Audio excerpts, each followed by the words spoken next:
Good morning. It's not morning, but good morning, and it's morning somewhere in the world, as I understand it. Yay. You know what we're doing today? We're co-working. I'm working, at least. I'm gonna be productive. I hope. I am... I want to move myself down a little bit. Oh no. There we go. I am working. You see, the problem with working is that you need to work. And working's hard, but you need to do it anyway. I've got a lot of work to do to prepare for the semester. The semester is approaching, you see. It is morning in the Bering Strait. Perfect. It's morning. It's morning on the West Coast. Probably morning in Hawaii. It's morning in a variety of places, I would say. But that's not the point. The point is that we are going to get stuff done today. Or at least I'm going to get stuff done today. That's the plan. So, for context, what I'm going to be working on today is currently I'm preparing for the semester. The semester is starting soon, and what I have to do for the semester is I have a lot of work to do. I am redoing all of my lectures for my research methods class. Every single one of them. I'm recreating them from scratch. Hello, hello. It is indeed Mylan the Akamon. It's true. But yeah, I've got to recreate every single lecture that I'm doing for this class from scratch, and that's like 30 lectures or something, and I don't know how far I am. No, I'm not quite halfway through. I'm a little short of halfway through. And I tried to work at it. I've been going to a cafe because it's easier for me to get work done when I'm away from like my gaming PC and like my books and stuff. But today I couldn't do it. What the heck? Teachers plan their classes? They don't just freestyle with some 2012 PowerPoints? It depends on the teacher. But even if they're freestyling with the 2012 PowerPoint, they had to plan that 2012 PowerPoint at some point, right? But yeah, we're redoing everything from scratch. Yay! I love redoing everything. It doesn't have to be from scratch. I might actually copy and paste some stuff from old lectures that worked, but we're definitely adding some new material in here, which means that I do have to do some additional work. So far I'm 4 slides in, but I'm really only 3 slides in because one of those is the title slide. Today I'm working on a lecture on correlational study design, which is kind of weird because the last 2 lectures I've briefly gone over it, and now this is supposed to be more in depth, but I'm kind of tired of talking about it. But I like correlational study designs a lot, don't get me wrong. A lot of the studies I've done are correlational, but I'm tired and I don't want to work and I just want to lay on the floor and it's hot out and I want to pet the cat and I want to read my book, but we have to work. I was unable to work at the cafe earlier today. I got a little bit done, but I was hoping to get the whole thing done. I can totally correlate. Hey, Kingwin, how you doing? But yeah, that's the plan for today. I will probably be yapping when I work, but I might be a bit more quiet than usual because I gotta lock in. I gotta lock in a little bit, but I don't want to, but I gotta. So we're gonna lock in. Hey, Aggie, how you doing? As per usual, I'm getting crushed in the champions meeting because I'm bad at the game. What was I doing? Just falling asleep? Good night. No, I must work. Don't lock in too much or your aura might kill us. Don't worry. I'll be fine. I don't have much aura right now. I'm very eepy and sneepy. Mr. Kitty hasn't been letting me sleep all summer. Horses can come later. I want to play horses now. I need to make a circuit board design in a PowerPoint. Yeah, let's do it. Let's work together. Too strong for the lower rank, too weak for the upper rank. I've been in that state for a very long time now.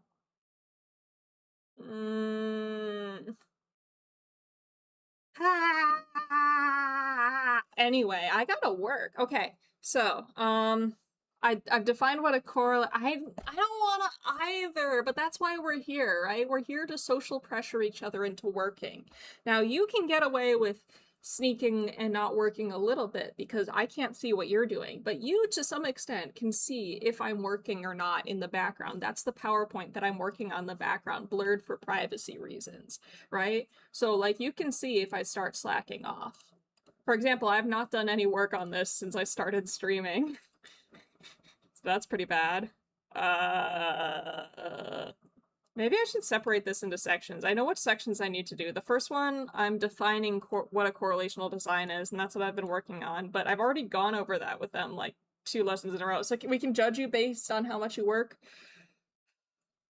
Yeah, I guess that's kind of the point of the stream. Like, I don't want to be judged based on how much I work, but I think that will motivate me to work, and therefore, you can judge me based on how much I work. Okay?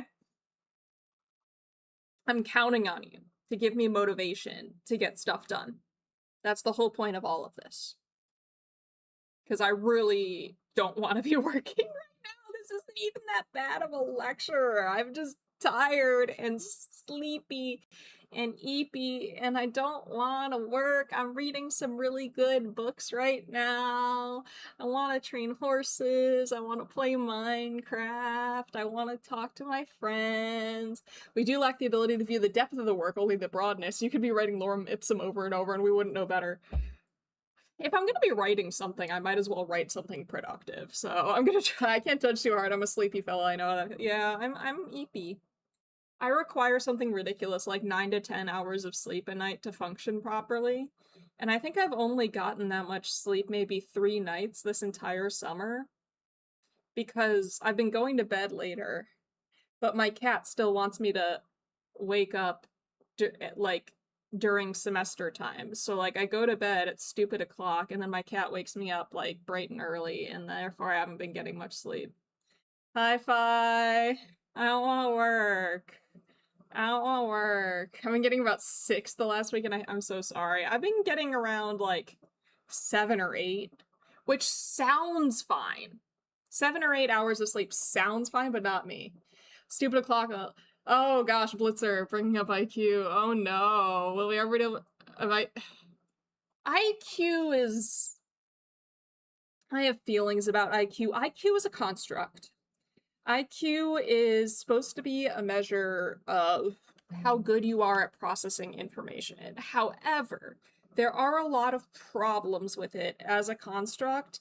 It does predict some things. I don't want to say IQ is a completely useless thing that means nothing. It does predict some types of performance, like performance on tests and things like that. But there are a lot of problems with how we currently measure IQ and conceptualize of IQ.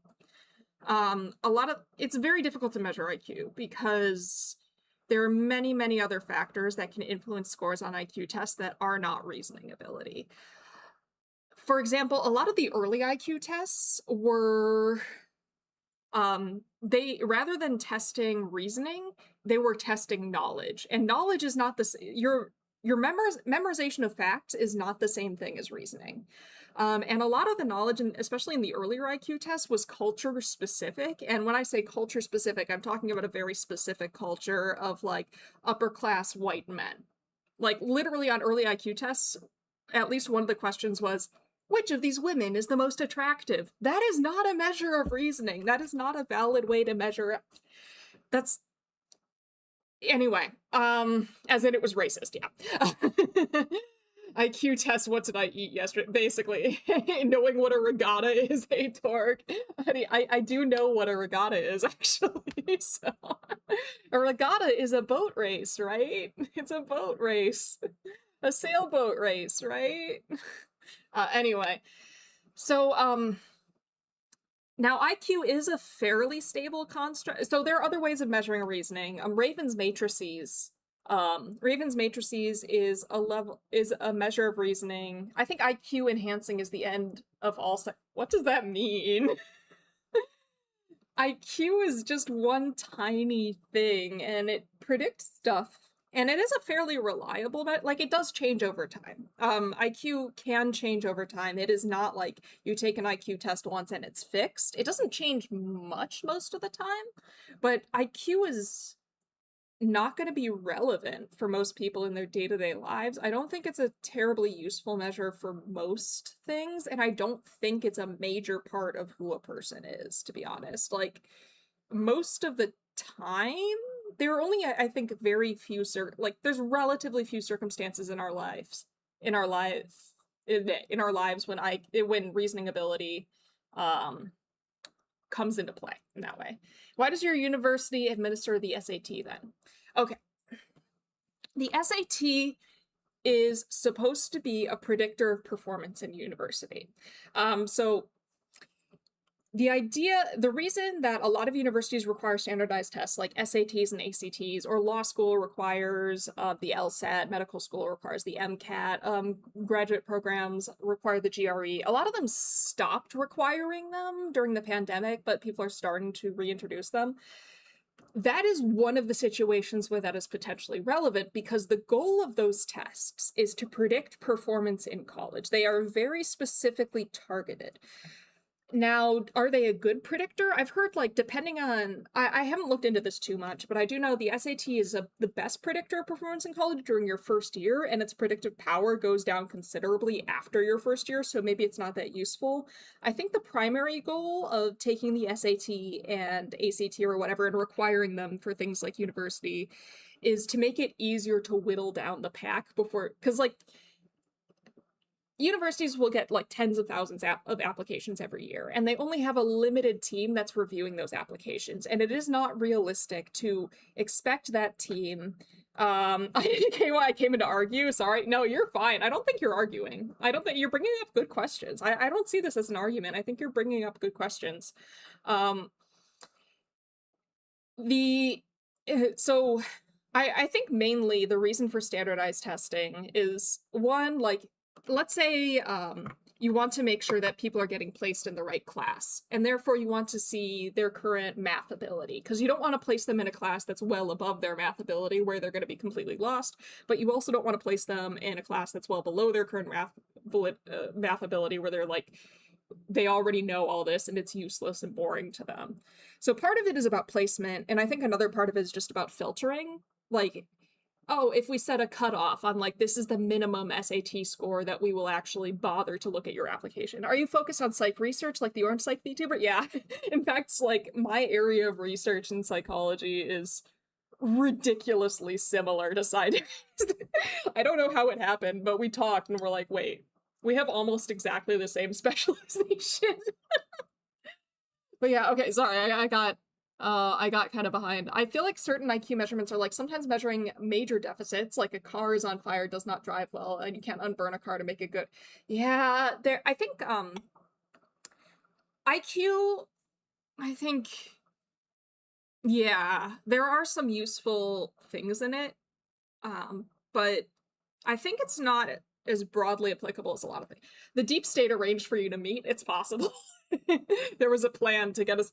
It's funny, I actually learned a while ago that if it were not for COVID, we might well have met in person a long time before we met online. We were both scheduled to give presentations at the same conference, I think, but it didn't end up happening because COVID. As a layman, I just see psychology as the thing that's supposed to fix me. I mean, that's what it's marketed at. The deep state's called destiny. Yeah, I think psychology has a bit of a marketing problem in that the public view of psychology and the things that, like, lay people talk about most in psychology is only one tiny piece of the pie, right? Like, I'm not saying it's not representative of psychology as a whole, but, like, there are many, many subfields of psychology, subdivisions of psychology, and only one of those subdivisions typically focuses specifically on mental health. My area of psychology does not look at mental health. Like, we look at mental health, but that is not our primary concern. Yeah. Psychology needs that psychoanalyze its way out. No, I don't like psychoanalysis. I find the SAT very interesting. The SAT question is very interesting because we thought the SAT was not terribly useful, right? So a lot of people just got rid of it, especially they used COVID as an opportunity to get rid of the SAT, essentially, and like just stop requiring it for program admission because it was a lot harder to administer the SAT when everybody was locked down at home and stuff like that. And its predictive power didn't seem great. And then so they stopped doing the SAT, or a lot of universities stopped requiring SAT scores. And then after a few years, now universities are starting to phase standardized tests back in because there's been, I don't want to like get too into it because I don't know how people will react to it. This might kind of sound like I'm saying like kids these days. But I think I don't want to say students are coming in to college less prepared than they have in a very, very long time. Students are considerably less prepared than ever. And I think that's probably why a lot of universities are reintroducing standardized tests as a requirement for applications, because we are seeing a lot of problems with that. The ability to supervise the test. Oh man, Marlon, I have a story. I have a story about that. I guess this happened quite a few years ago now, and I'll keep it very vague so it's not identifying or anything like that. And I'm going to change some important details of the story so that it's not identifying. However, I had a student come up to me once and completely unprompted openly confess to cheating on the SAT because it wasn't proctored. Just unprompted. I didn't ask, I didn't even bring up the SAT, and they're like, "Oh yeah, I googled all the answers," and I'm like, "What the hell? Why would you tell me that?"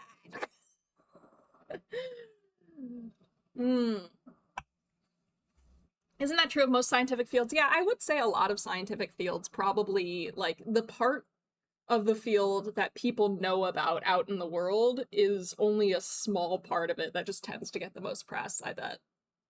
Psych is like looking at the OS of the squishy beat computers in various ways. Some pathology, some how does the computer talk to computer. There's a lot more of it than just brain broke fix, please. Yeah, exactly, Bobo. Perfect scores probably mean very little. Yeah, generally speaking, a perfect score means that you're, like, it depends on how many people are getting a perfect score, but at the end of the day, if somebody's got a perfect score on an exam or something like that, that probably means that for them, the exam was too easy to accurately assess their knowledge. If everybody's getting a perfect score, that's probably a problem. If only one or two people get a perfect score, then that's probably fine, but you know, I don't know. Every time someone brings up IQ, people start to squirm. IQ is a weird thing because I think that a lot of people have, at least a lot of lay people have started treating IQ like it's, I don't want to say started because this has been going on probably for as long as IQ has existed. First of all, the concept of IQ and IQ tests were created for very specific reasons. Some of those reasons made sense. Other reasons were just blatant, like, eugenics and like attempts at like racism and shit. And so they have a kind of this uncomfortable backstory. The construct of IQ has been used to justify a lot of really, really horrible policies and things like that. So it's a very charged concept, and I would say that what IQ is and the limitations of what IQ is and the way people treat IQ, all of these things, I think there's not very good understanding in IQ, but a lot of people are very, very confident that they know exactly what IQ is, what it means to have a high IQ, what it means to have a low IQ, what that means for your capabilities and things like that. A lot of people are very confident in their understanding, but they do not have a thorough, accurate understanding of it, which leads to a bunch of weird stuff. Like, is IQ a useful construct? Yes. Is it vastly misunderstood and vastly misused and have a really storied history of being used misused in a lot of really horrible ways, also yes. So it's a very nuanced topic, but people struggle to talk about it with nuance. And I don't want to talk about it too much because I have not looked into it too much. And therefore I don't want to say anything with extreme confidence about it, if only because I acknowledge the limitations of my knowledge of IQ and stuff like that. Hey, CDM! Oh, sorry. Both me and the little angry Korean woman. Wait, where was I? Were like, wait, did they remove the requirement? And I was like, I think so, but I wasn't in intake. Yeah, they did remove the requirement. Well, not everybody, I don't think, but a lot of places. I know a lot of graduate programs I'm aware of also removed the requirement for the GRE. People outsourcing their homework to ChatGPT in the same way someone would outsource their exercise to a different robot. Oh my god, Marlon. Yeah, it's killing me. It's killing me. By the time students got to me, they were already trapped by their obsessions. I also think that people like you, I mean, there's no offense, who are more analytical and study based on should be called social scientists. Oh yeah, we are social scientists. That's what I am. I am a social scientist. I absolutely fall in the category of social scientist, so I don't take any offense. I am firmly in the social sciences because I'm a social psychologist. It's in the name. Proceeds to admit Milan of committing massive tax evasion crimes in Albania. For so many people will just say things to me. They will just tell me things, and I'm like, I didn't need to know that. I don't know why you're telling me this. Milan question, is IQ an incompatible idea with multiple intelligences thing? No, I don't think so. I think IQ is just one of the types of multiple intelligences. I do think various IQ, depending on the IQ test, some of them will try and get at different types of intelligence. So IQ, some IQ tests have subscales. So like these questions on this IQ test measure spatial reasoning, and these ones measure this and this and this. I don't think it's necessarily incompatible with that. I think that the way that a lot of people talk about IQ, just like out in the world, lay people, when they use the term IQ, the way that they use it is largely incompatible with multiple intelligences, the multiple intelligence theory, but I don't think in psychology it's actually incompatible with that. Like in academic circles, I do not believe it's incompatible with that. I just think the lay understanding of it kind of is. Yeah, my problem now is if I'm hearing IQ discussions, it isn't from psych departments, it's in reports from certain spicy groups online recruiting for Angie Bads. Yeah, exactly, Bobo. A lot of the people who you'll see discussing IQ out in the open, I don't know how to phrase it, but it feels kind of like they're doing it in bad faith. Or like, they're just using IQ, the term IQ, as a cudgel without really understanding it. They're like, it's like taking a really fancy device, like a very complicated device, and then just using it like a wooden club or something, if that makes sense. It's like, wow, you could be using that laptop to do all sorts of things, but instead you're just using it to smash garlic or something, you know? It's like that you don't know what that's for, and you're misusing it, and you don't care. You don't care. All you care is if using that word serves your purpose, even if you're using it incorrectly. That's a lot of the discussion of IQ that I see out in the world, and a lot of it is people, spicy groups, using the term to shore up their own sketchy ideologies. I think IQ gets lionized over task context specific measurements of cognitive competence. For example, a mathematician not being a good visual artist or vice versa. Yeah, that's kind of getting into the multiple intelligence thing, I think. Like, there's various different skills that people can have, things like that. Yeah, like, but this is more like a cognitive psychology thing, and I am not a cognitive psychology psychologist, so I can't talk too much about it. But I do think that people treat IQ like it's a general thing. I think when people, like, people who are specialized in that kind of thing talk about IQ, they're probably talking about something very specific that may or may not necessarily include things like spatial reasoning, whatever else, you know, like different types of information processing and cognitive flexibility that are important, but would require a different test. Or maybe, I don't know if I should say are important, that are relevant to information processing, which is what A lot of people treat IQ as if it's the only good measure of how efficiently and accurately and effectively people can process information, but there's a lot of different types of information, and a lot of them need to be processed in different ways. Again, I'm not an expert in this area. My IQ is reflected by the depth of my Rick and Morty knowledge. Oh my god, I had to watch an episode of Rick and Morty against my will the other day.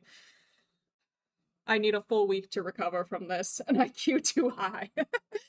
Where it's like, this is how Group XYZ is doing stuff. Yeah, there's a lot going on. We're 28 minutes in, and I have not done anything to this PowerPoint. I got so derailed. 0 SPH, 0 slides per hour. Like, if I had a 90 IQ, how is it my fault if I work at McDonald's and not a startup or uni? Like, a lot. IQ, oh, wait, personal issues with, wait, where are we? Where am I? I feel like a lot just happened and somehow to be fair, you have to have oh my god. Oh my god, I hate. Social scientists are scientists who go to parties. Ironically, no, Torg. We make a lot of jokes about the social psychologists in my department, like, or just social psychologists in general. We're social psychologists, but we spend a lot of time in our offices staring at computers. I am a social psychologist. If I socialize more than once every 2 weeks, I will simply collapse in on myself. And that's part of why I'm so strung out lately, is because I have done a lot of socializing over the past week, and I am so burnt out. Should use Mylan as an interrogation tactic, place them next to the suspect, and they will just admit for no reason. I think it could work, considering on my track record. My personal issue with IQ is that it's super fatalistic, yet we live in a society where it's assumed you are responsible for your actions and position in life when there's a deeper discussion to be had. Oh, the whole nature versus nurture thing, and then growth versus fixed mindset. There are groups who use everything as a cudgel. Yeah, like there's a lot. I've done nothing to this slide. Maybe you've ignored the PowerPoint and heard this feeling, so maybe it's doing something. Oh no! If you take this test bad, it's time to roll in your character. So I will admit, I have taken 2 IQ tests. I've taken 2 IQ tests in my time. And it's okay. It's all right. You're fine. Yeah. Oh, good luck on your exam. Yeah, but I'm sorry. Okay, go ahead. Wait, I've taken 2 IQ tests in my time. Neither time was my choice. It just kind of happened that I didn't seek out these IQ tests.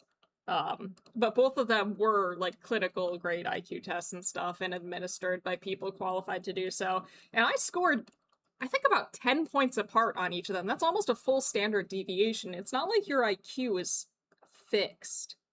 Now, of course, that level of, I don't know how much IQs typically fluctuate. I feel like we talked about this on a past stream, and, like, I looked some stuff up. But, like, IQ is not, if you get, like, if your IQ measures at, like, 90 at one point, it's not necessarily, it doesn't necessarily stay at 90 forever. Like, it could potentially change. And I think it's hard to say whether that's your reasoning ability changing. It could be. I think that it might be. It could also be that you got better at taking IQ tests. I don't know. I don't seek out IQ tests. The IQ tests, we will hunt the cryptid, get them. No! You're reminding me of a conversation I had with my colleague yesterday. Invoking a ritual on my Smith chart for your success blitz. Okay, so that was examples of correlational designs. But yeah, we were talking about class policy, because my colleague and I are talking a lot about how we're going to reorganize this research methods class and stuff like that. I'm creating the slides, but we're, like, jointly creating stuff, like policies and stuff. And he was talking about how, like, his students never argue with him when he enforces policy. And I'm like, my students argue with me when I try and enforce course policy all the time. And he just looks me up and down and he says, oh yeah, I know. He was like, see, look at me. And he's like this, he's like tall, he's got a deep voice, he's got a beard, you know, he's a big guy, he's kind of got a gruff vibe to him. Yeah, I think he's a little scared. He can be pretty intimidating if you don't know him well. Like, you have to get to know him, and then you realize he's a giant teddy bear, but, like, when you're first meeting him, he seems kind of scary. I was scared of him when I first met him. And so he's like, yeah, I'm just kind of intimidating. And I was like, if you look at me, you can tell people would be intimidated by me. And I'm like, oh yeah. So I look at him, I'm like, maybe I should get on testosterone and grow a beard. Maybe that would help. And then he looked me up and down. He looked me up and down as if imagining me with a beard. And he said, no, that would do nothing.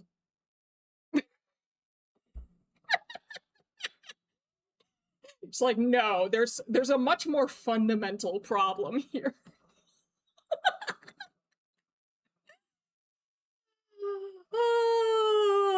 People, do my students also confess crimes?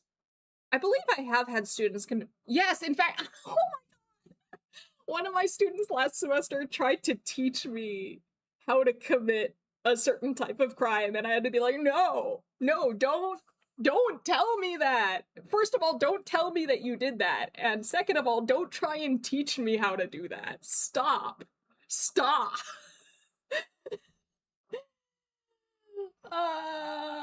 Yeah, like, people just tell me things. I think it puts away folder of crimes to Bobo, please. I think, like, I seem to have this kind of, like, vibe to me. People look at me and they're like, oh, I can bully that moth.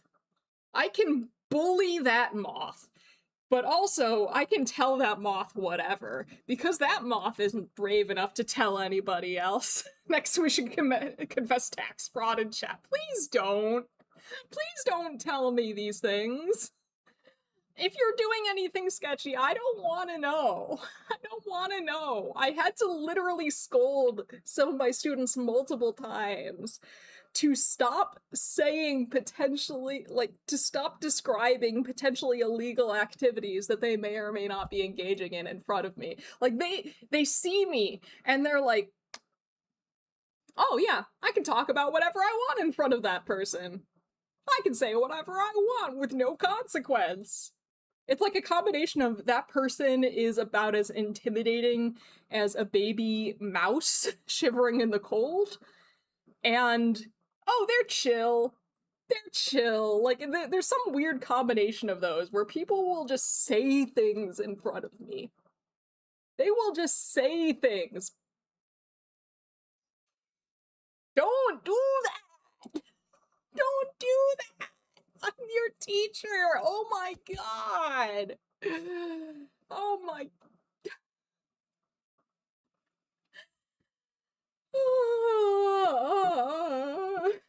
I've seen 2 streamers have to comment in their discords where they're like, they were discussing how to build missiles in Anthrax, and the mods were like, bro. Bobo, would you believe me? I'm sure that you would, which is good because this is true. I have had to scold my students to stop discussing how to make explosives. I teach social psychology! Why are you talking about that in my class? What are you doing? Oh my god! Don't do that! Why are you doing this? The things I have heard people say. The things people will say. Oh my god. Don't confess to crimes in chat because that's also confessing to YouTube. Only tell Mylan about your crimes if you... Please just don't tell me about your crimes in general. I don't have time to go to court as a witness. I don't have time for this shit. Don't confess your crimes to me. Oh my gosh, Bobo, I'm so sorry. Oh my goodness.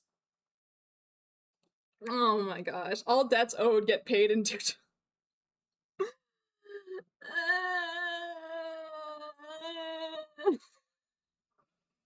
They're not even trying to hide it. That's the thing. They just say things.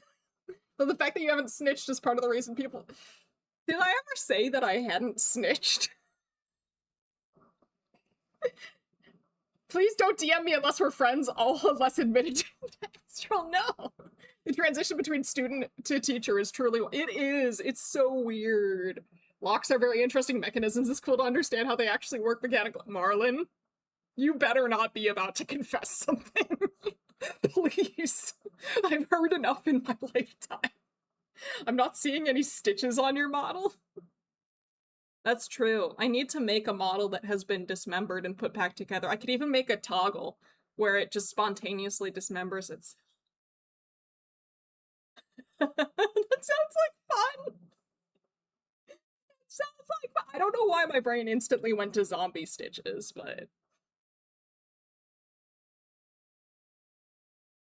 I actually got stitches for the first time earlier this year, and I was kind of disappointed because they weren't like... I guess I've gotten like internal stitches before. But like external stitches, it was just like they put glue on me. I have to confess to crime. I recently wanted... Blitzer, stop! It's interesting to me the way process memory layout results in executable behavior. Ooh. Help. Maybe you could just have that as a treat after you finish at least once.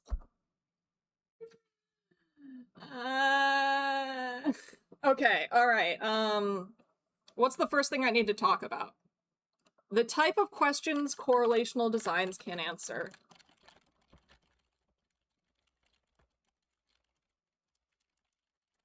Cryptid brain maybe. Found another one that's a big eyeball with a huge tail that flew around and yelled annoying in the... That sounds awesome. Wait, Bobo, what's the name of this one? Marlon, you're correct, unfortunately. What is the name of this cryptid? Because I think you might be talking about a cryptid that might be an upcoming model that I've been procrastinating on for months. I'm trying to remember. Also, my partner, I went to visit my partner and they gave me what was supposed to be my birthday present from like last November. And it's a book of cryptids and I'm really excited about it. It's, oh, let me grab it. Let me grab it.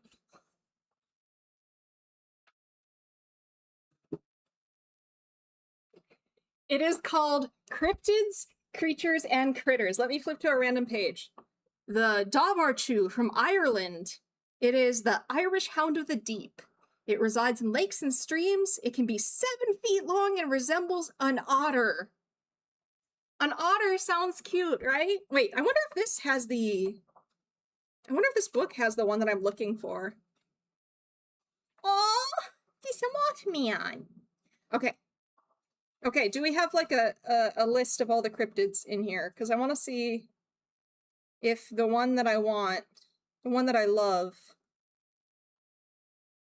No, they don't have... Do they have an index? I'm not seeing one. Oh, table of contents. Here we go. They do! They do! It's on page... Should I tell you? Here, I'll take a picture of it and send it to Bobo. Which is kind of sad, because Bobo's always the one who tries the hardest to guess what my model's supposed to be. But... I'm gonna send it to Bobo. The Silly Pants Monster? No, that's what this model is. That's the... What's it called? Oh, this one does have the squonk in it, by the way. This book does have the squonk. What's the Tizzy Wizzy? It's from Lake District, England. I don't believe in cryptids, but I absolutely think the metaphysics of cryptids are true and that the study of extra matter phenomena will be coming in. Oh boy. Yeah, I don't know anything about all that. I just think cryptids are fun. Here's Bobo. I'm sending you a picture of the cryptid. Well, this is one artist rendition. It's not the one that I'm using. Fresno Nightcrawler, exactly. That's the one that this model's based on. It's the Fresno Nightcrawler. This is a horrible picture, Bobo. Please enjoy. That's what the next one's gonna be. It's gonna be that guy. Yeah. What was I doing? I was gonna show you Fresno Nightcrawler. That's why I have the long legs. Wait, is that the one? Is that the one, Bobo? Is that the one? Let me double check, okay. Because that's the next one. I think it might be. So you did end up guessing what my next model would be. You just didn't know that's what you were doing.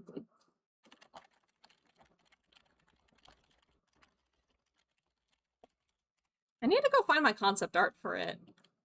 The model's cool. Thank you. I like this one. I like all my models. I kind of want to do a completely new design for the Mothman one, though, I'm not gonna lie. I don't like it as much as the others. But first, I gotta get around to the next model, because I'm very excited about it, even if I haven't really been working on it. Okay. Correlational design can be... Are these two variables related? Are these variables related? Because it can be more than two variables. Are these groups different? What did I say on the... Oh my god, that's it! You called it, Bobo! You called it! How?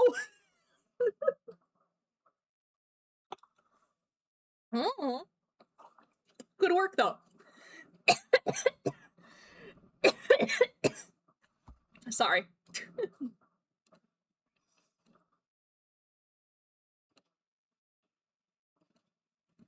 I just look at spooky creatures. I love looking at spooky creatures because exactly, it's fun. It's fun. I don't like believe in the paranormal. I don't believe in, I guess certain cryptids I believe in, because cryptids have been, like, real animals have been considered cryptids before. You know, like the, what's it called? The okapi? The okapi, I think, was considered a cryptid before we confirmed that it actually existed and things like that. And, like, I'm sure the platypus was considered a cryptid before we had, like, real, proper, confirmed sightings of it. So, like, I acknowledge that some things that are currently considered cryptids may very well be real animals.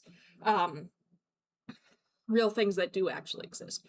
But I don't really believe in the paranormal, but I think it's really fun to read about. Narwhal fossils considered as... Yeah, narwhals.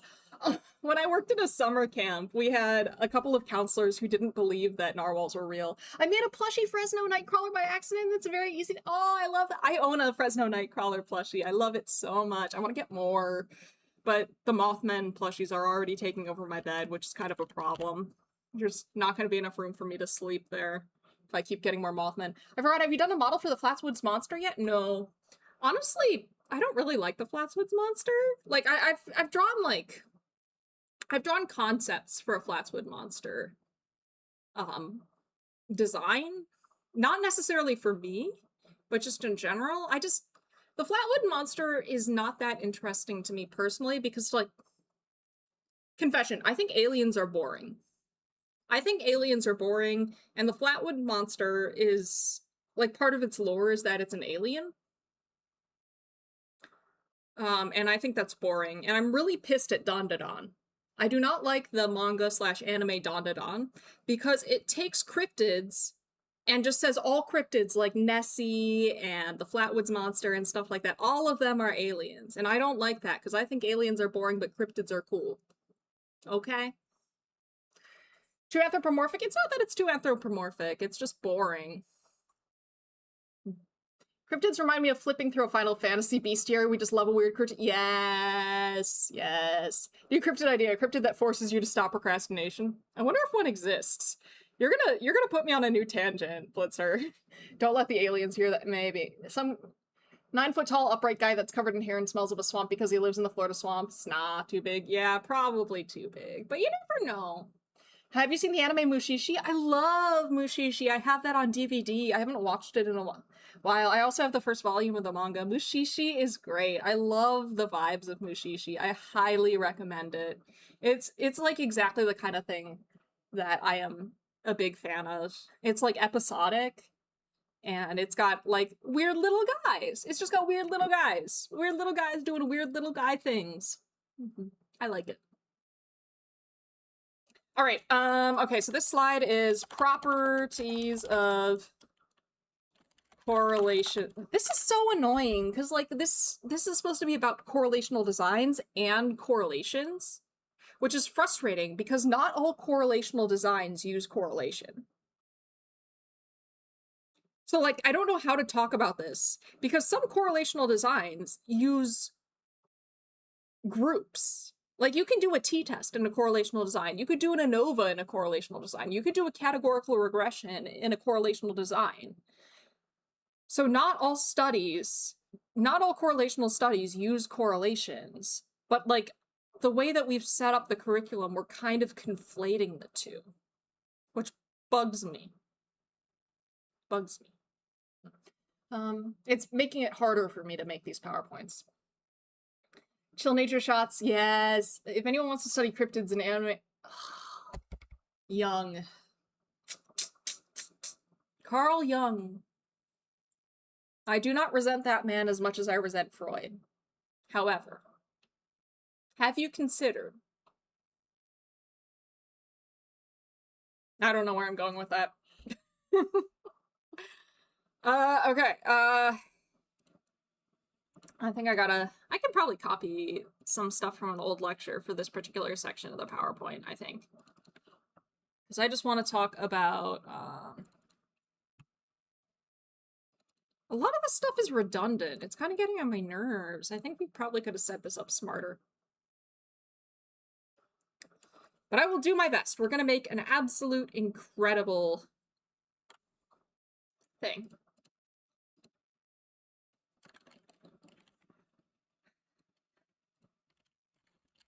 Uses for correlational designs. I'm gonna change this one.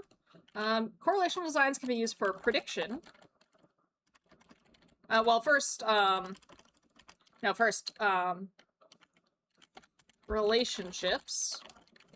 Testing to see if one variable is related to another. Correlational designs can also be used for testing for doing predictions. If there is a relationship, seeing, using a score on one variable to predict the score on another variable. For example, like, what's something that I could predict? Like, age. I could use age to predict reaction time.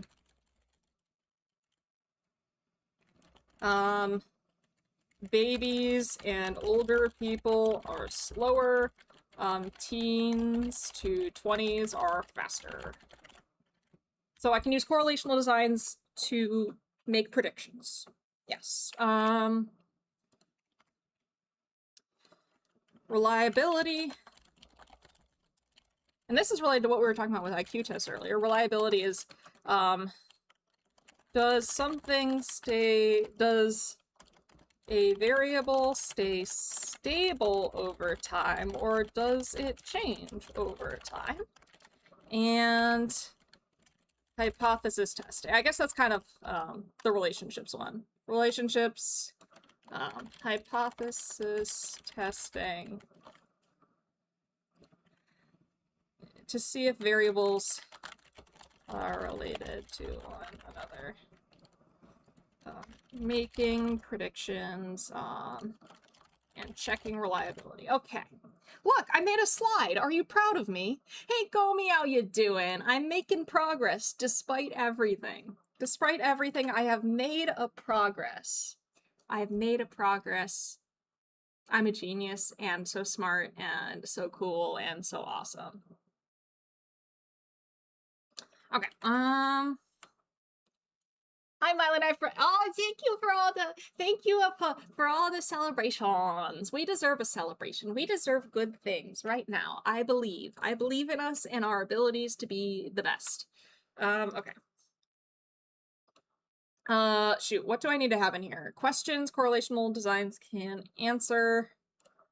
Right.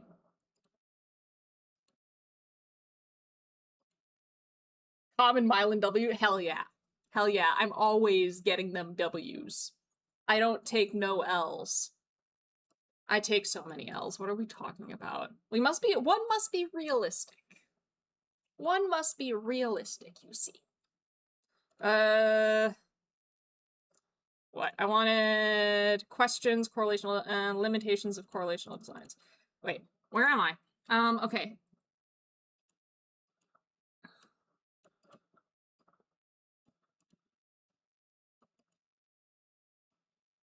What correlations cannot tell us? Okay. You can make a W out of 2 L's. You're so right, Astral. This is how I get most of my W's. Okay, I think I'm gonna... So the one specifically related to the correlation statistical test, I'll leave aside.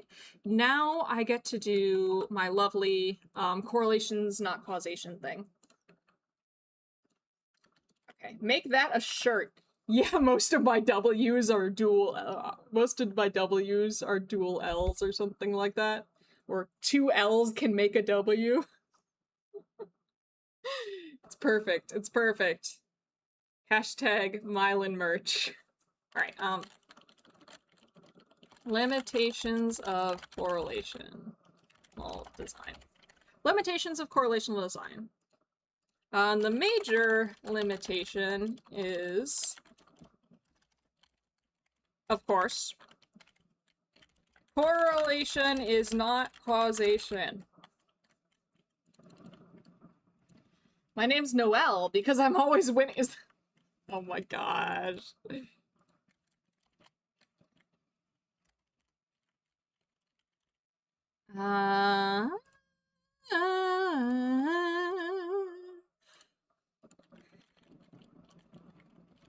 Just because two things are related does not mean that one caused the other. I'm gonna make a slight addition to this slide because I feel like we always say correlation is not causation, but I do want to add correlation's not always causation. If one thing causes another, they will be correlated. However, not everything correlated. Sometimes the relatives are siblings. However, not. However,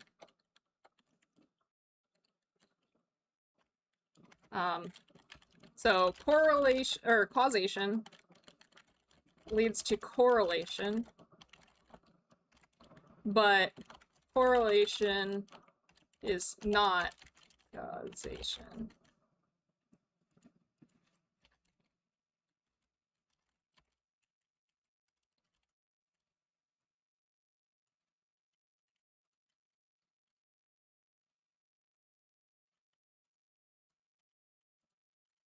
Ice cream sales cause wildfires. You're so correct, Comey. Yeah, this is the part where I get to do some of my favorite examples.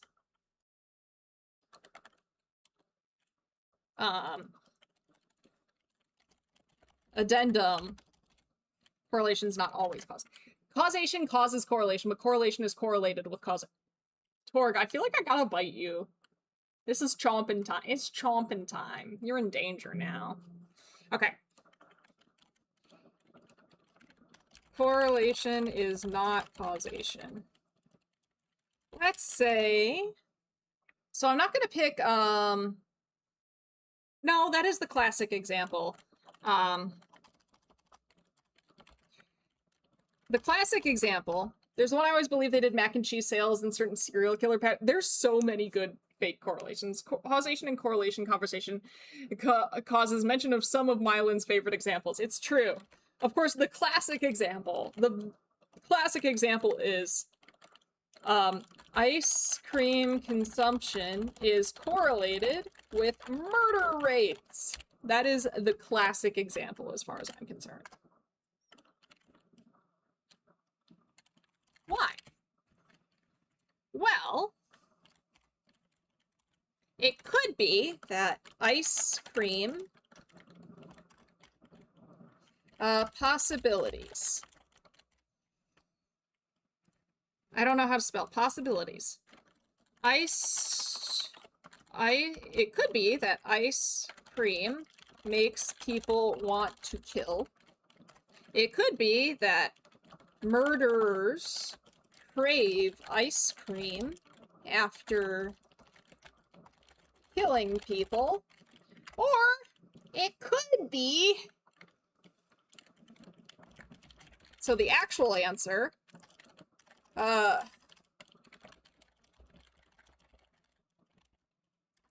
is when the third variable.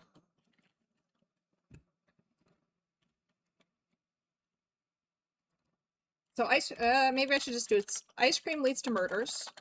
It could be murders lead to ice cream consumption, but more likely than not. Okay. The sugar makes people hyper and more likely to murder. They put juice that makes you evil into ice cream. Evil ice cream is made from evil milk from evil cows. People eat ice cream when they need to relieve stress, and that's also when they murder. Oh, that's an interesting, like, third variable there. So the true most likely thing is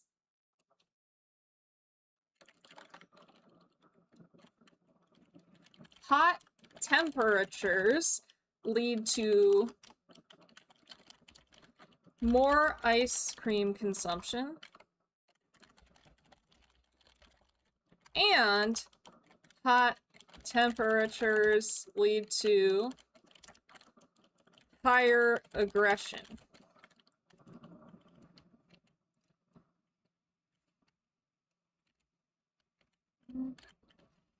Ice cream industry is hiring murderers to force people to eat ice cream under threat of death. People eat ice cream, they stop slandering big ice cream.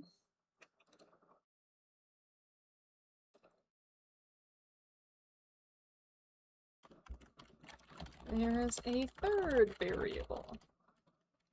Man, I want to do like a flowchart, but also if I start getting like cute with arrows and stuff and like shapes, it'll make it less accessible to people who use screen readers, which is undesirable.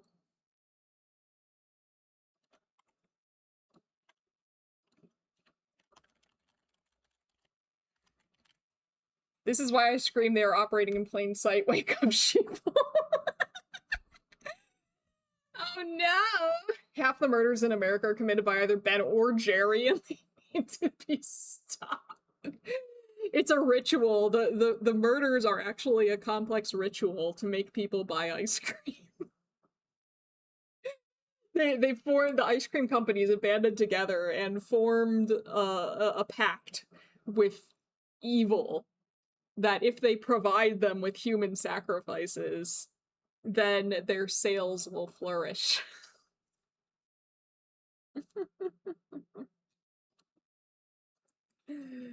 Oh, good times, good times. All right. I fear the day someone with an ice cream wants to confess something to you. Me too.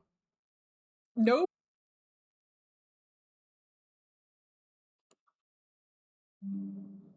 Oops. Did that end the stream?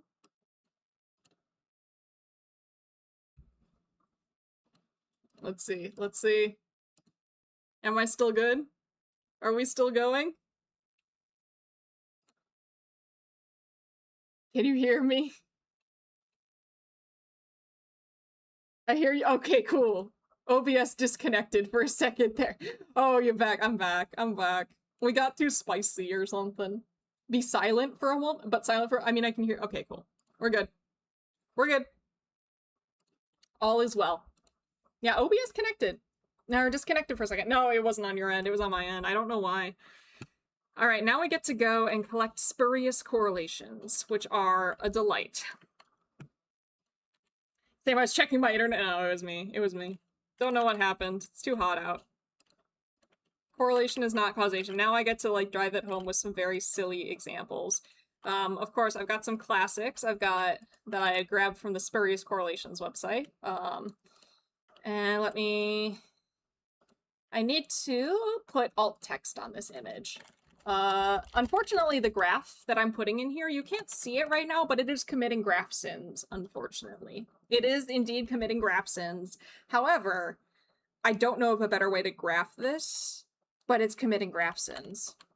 Graph showing that there is a strong correlation between continuing to drink water makes you get older. Yeah. Between the number of people who drown falling into a pool and the number of films Nick page appears in a given year. Okay. Then we've got the classic. Maybe I should see if I can find some new ones. Spurious correlations.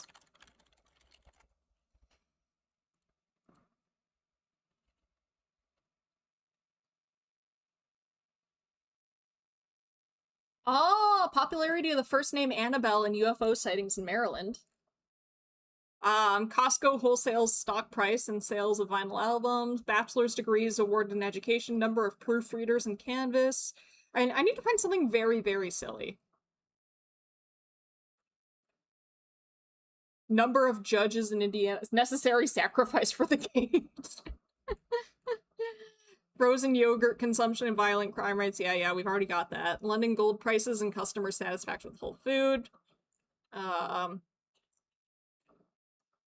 Aliens are always naming their spies Annabelle, it's true. Popularity, nah. Butter consumption and wind power. UFO sightings in Rhode Island. Total number of successful Mount Everest climbs. It's because all the people in Rhode Island are hopping a ride on UFOs to get to the top of Mount Everest. Wasn't there a website of weird correlations? Yeah, I'm on that website right now. It is tylervigan.com/spurious correlations. So this one, I like this one. I'm going to put in the UFO sightings in Rhode Island and total number of successful Mount Everest crimes. There we go. That is a correlation of 0.917, by the way. That's a pretty strong one. I like this one because it is funny and you can make some sort of silly narrative about why it might be causative. I mean, you can make a silly narrative about why just about anything might be causative. And then, of course, I need to put my favorite one in. My favorite spurious correlation has to go in here. And that favorite spurious correlation is... I think I found it on Tumblr. It is the number of... it's IHOP locations and Bigfoot sightings. A map of Bigfoot sightings in the US and a map of IHOP locations in the US. Yes, there is a strong correlation between the number of Bigfoot sightings in an area and the number of IHOP locations in an area. That is my favorite spurious correlation as of yet. Maybe Bigfoot just loves IHOP? I think so, or it could be Bigfoots are founding IHOPs. So maybe the IHOPs are attracting the Bigfoots, or the Bigfoots are founding the IHOPs. There is, of course, the third option, that the Bigfoots... that when you eat IHOP pancakes, you start hallucinating Bigfoot. This is also possible. There's something specific about IHOP that does this to people. Or maybe IHOPs are turning people into Bigfoot. There are so many possibilities here. Of course, the real answer is just population density. The third variable here is population density. IHOP is a conspiracy by Bigfoot. Maybe. SCP-1000 and all that. Where were we? I went through a tunnel when your OBS crashed, which means reality only exists when I look at it, and you stopped existing when I stopped looking at it. Honestly, Torg, I would love if people had no object permanence for me. I don't want people to think of me when I'm not actively around them. I think that would be nice. I guess sometimes it's fun to hear about people thinking of me. Or, like, stuff like that, but my social anxiety is terrible. Okay. So the next thing that I want to note about the limitations of... It's true, you're the only person in the universe, Torg. We're all just figments of your imagination. True. Did you know there's a character that holds that belief in Baccano, which is the best anime of all time? I'm just saying. Alright, okay, so next... I think directionality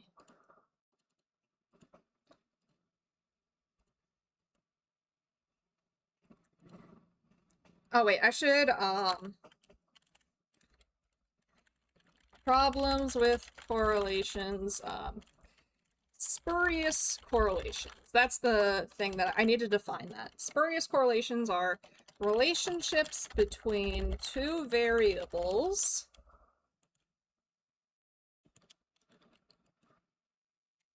I want to make sure I'm getting this definition right. Because, like, spurious correlations, like, I know the general definition, but I want to make sure that I'm getting it precisely right as I'm teaching it to people.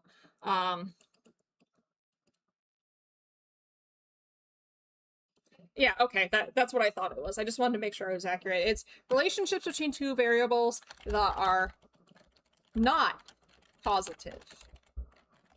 So we have sources of spurious correlations. They can either be, maybe there's a third variable, like high temperatures, or it could just be a complete coincidence.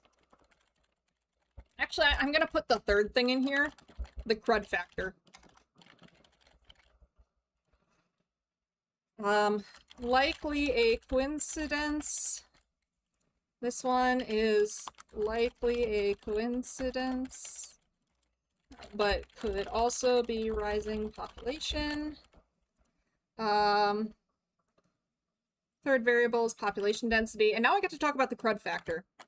Have any of you heard about the crud factor? Or do I get to teach you about the crud factor today?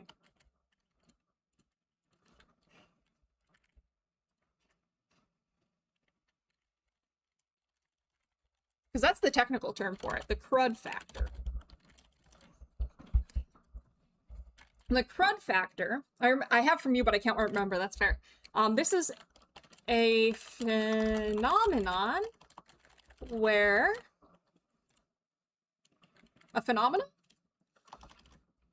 where any two variables will appear significantly related if you have enough observations. See, the problem with how we test for correlations, the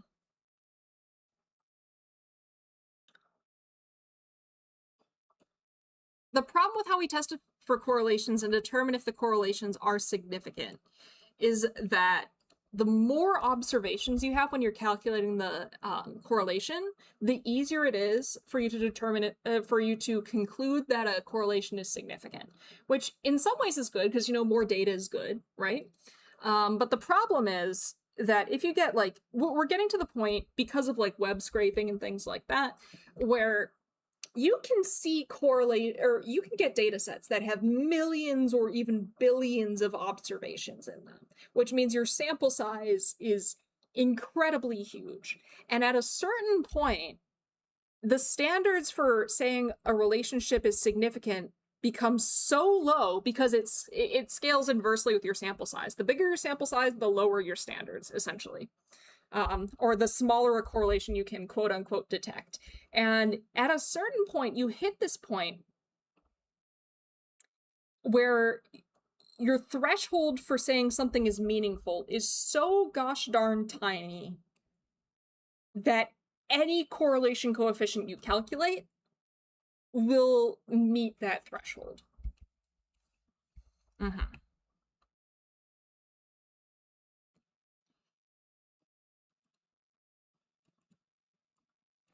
This is a major problem in like social sciences like psychology because everything at some level is correlated with something.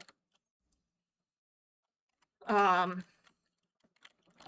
bigger your sample size, the likelier that any two a phenomenon were if you have a big enough sample size. Example. The number of hairs. Two things are not 100% the same. Surprise Pikachu face. This is how I conceptualize the crud factor. I can't even interpret that. I'm sorry. The crud factor is like any two things can be related. So I like using examples like the number of bricks in campus buildings is correlated with, or maybe I should use a more psychology example.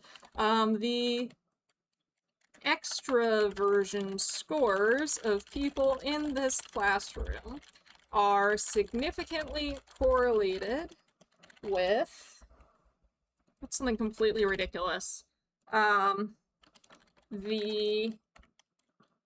population of Liechtenstein. How old is Liechtenstein? When did Liechtenstein get founded? 1719. With the population of Liechtenstein in 1754. In 1754 through 1789. There you go. That's potentially, I imagine those two things would be correlated if you got a big enough freaking data set or something like that. Or are significantly correlated with the, maybe something else. The extroversion scores of the people in this classroom are significantly correlated with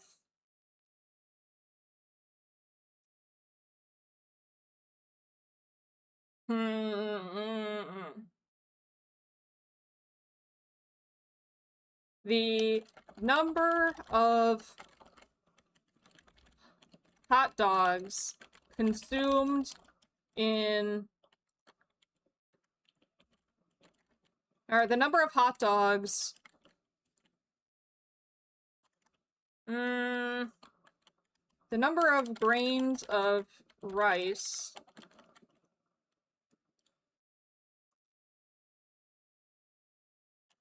consumed by, no, I'm trying to think of something really, really silly.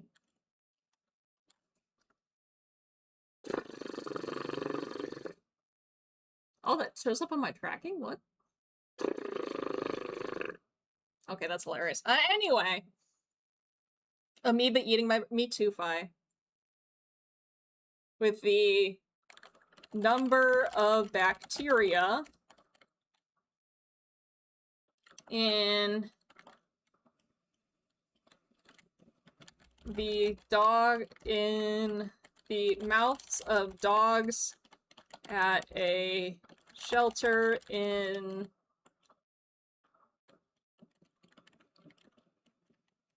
New Zealand. I don't know.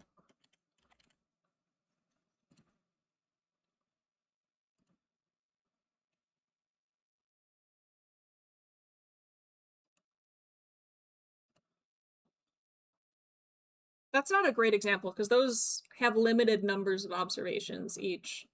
The extravision scores of people on Instagram are significantly correlated with the number of bacteria in the mouths of all of the dogs in Europe.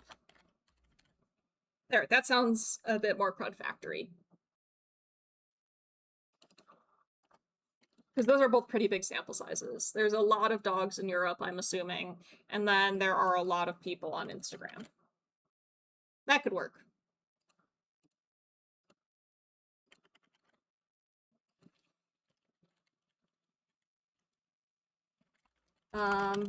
Big problem because there is a lot of data out there lately.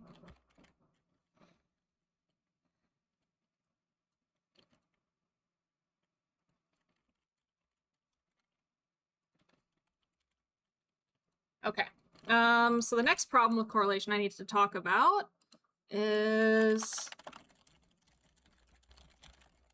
oh man.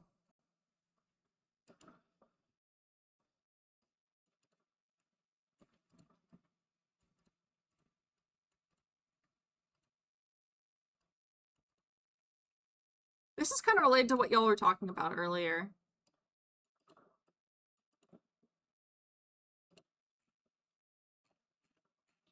I might have to look this one up a bit more. Because I don't think I understand it fully enough to just, like, create slides for it on the fly. Or, well, I understand it, but I need to think about it more before I can really summarize it properly. Restriction of range. This is also a problem with scale measurement. When the measurements for one of your variables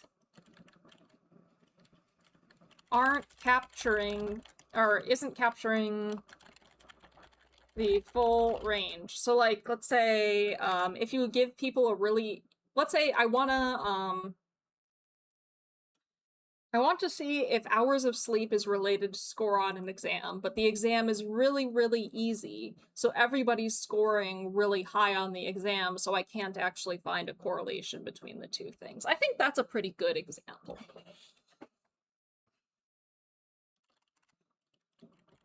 Like, even if there is a relationship between hours of sleep and score on the exam, you wouldn't be able to find it because everybody's scoring really high on the exam, so there's no variability in exam scores, regardless of how much sleep you got, because it's just too easy. Nobody's failing.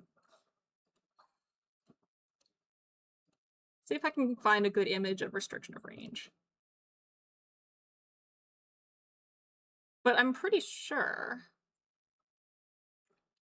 that's what I'm going for. I'll flesh this out after stream with an example. The next one I gotta do is freaking Simpson's paradox, which is another thing I'll need to read more on, but I know what Simpson's paradox looks like. It's more of like a problem when, that's that weird one where it looks like there's a positive or a negative correlation, but actually it's a whole bunch of groups of people. Like, if it looks like a positive correlation, it looks like a positive correlation. However, it's actually a negative correlations from a whole bunch of groups that happen to line up in a way that looks like a positive correlation.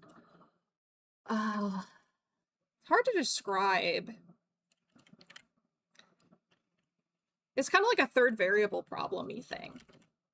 Where, like, there's some third thing. Oh, I gotta put alt text on this. A picture, or a graph showing Simpsons... Why are all the graphs that I'm finding so, like, breaking all the rules of graphing lately? But it's a good illustration of it, so that's fine. A graph showing Simpson's paradox. There appears to be a positive correlation between variables x and y, However, you can see, if you look at the data points, you can see it's actually 5 negative correlations. If you look at the data points, you can see 5 separate groups of participants, and there is a negative correlation within each group. Correlation between x and y within each group. This is another one that I'm going to go back to when I'm not on stream and try and get a better definition for. Like, I'm going to try and think of a better way to explain it when I'm not on stream, because I keep getting distracted. Real-world examples, shoe size and reading ability. Yeah.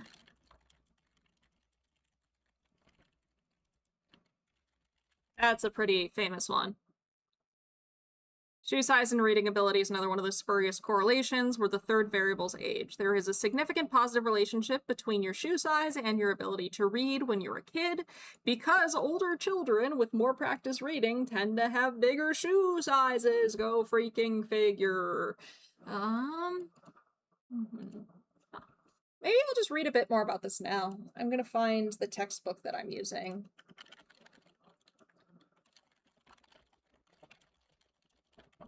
This is like one of those concepts that I don't, like, I know what these concepts are. The problem is that I don't think about them enough to be able to just like like create a good slide about them off the cuff. That's my issue. Does that make sense? Like, there's some things where, like, yeah, I know enough about that easy, off the cuff. I can just create a slide without thinking about it. But, like, these things, like, I know what they are, but not enough to just do a full, like, pull a whole PowerPoint lesson on them out of my butt. You know? Yeah, that makes sense? Okay, cool. Cool.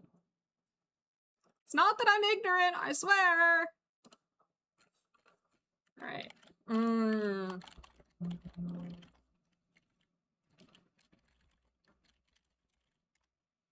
I search this textbook? See if it talks about Simpson's paradox? Is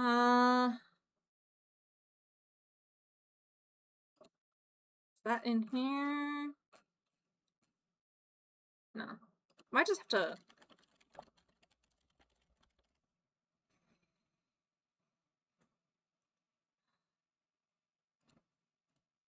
Oh, it's a okay.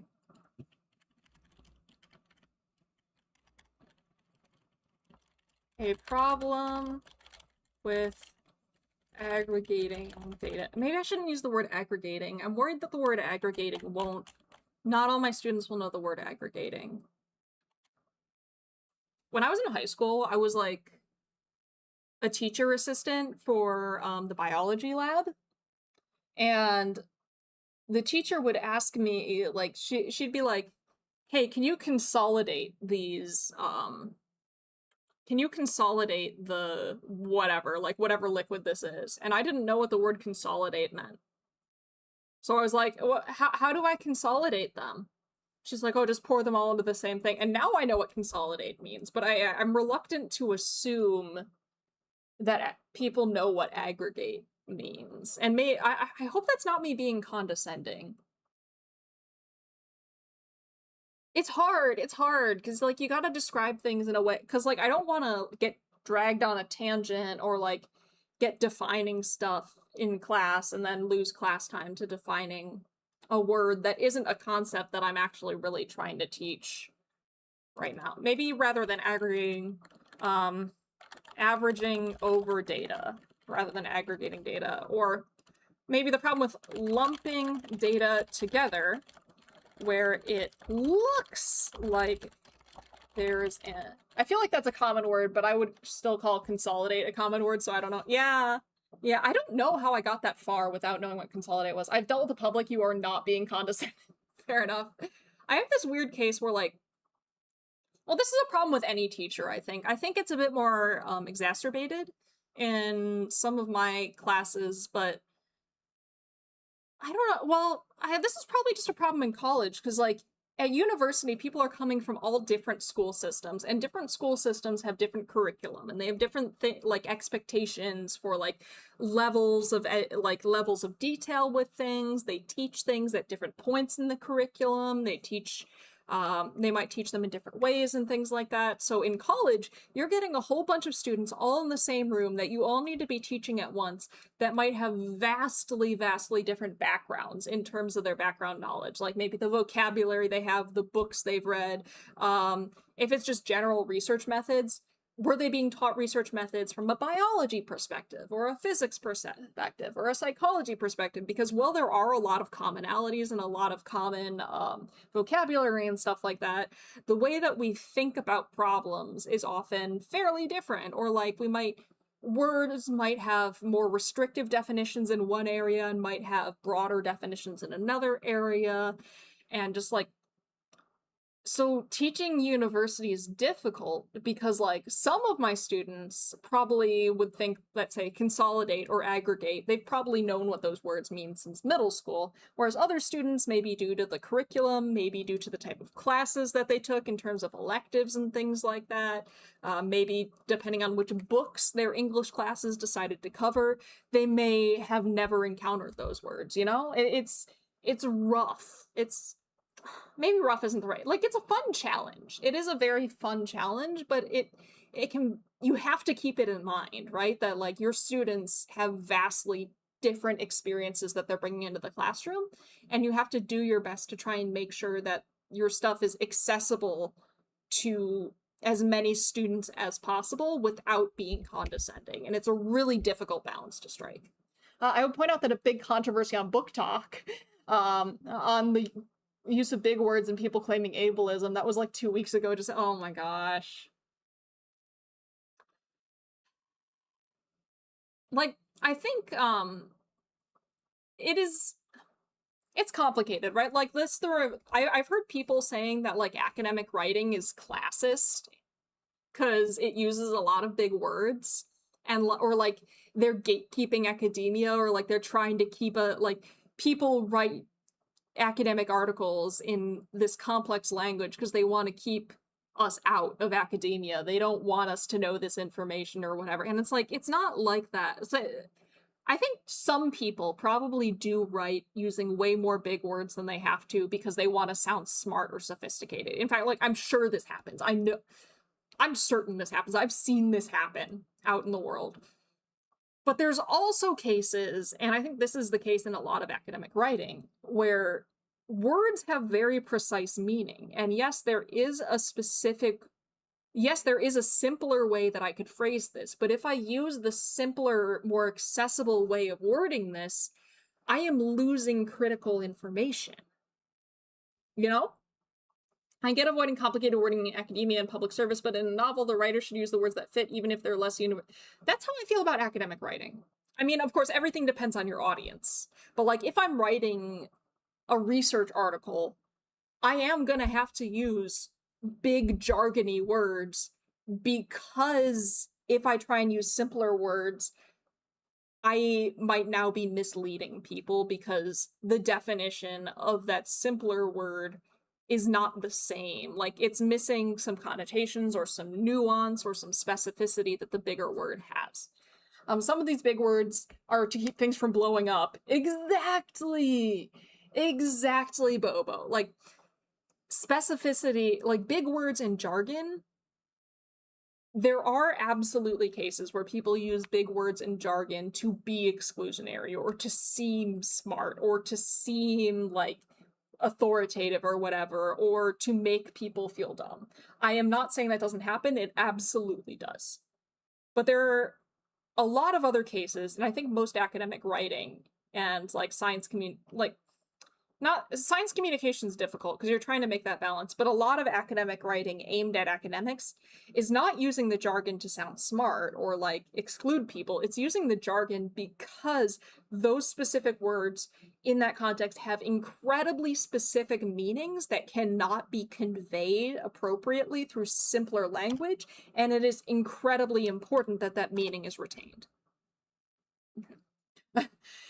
If I simplify things, it will either take certain terms or pages of descriptions that the reviewers will just kick my favorite. Yeah.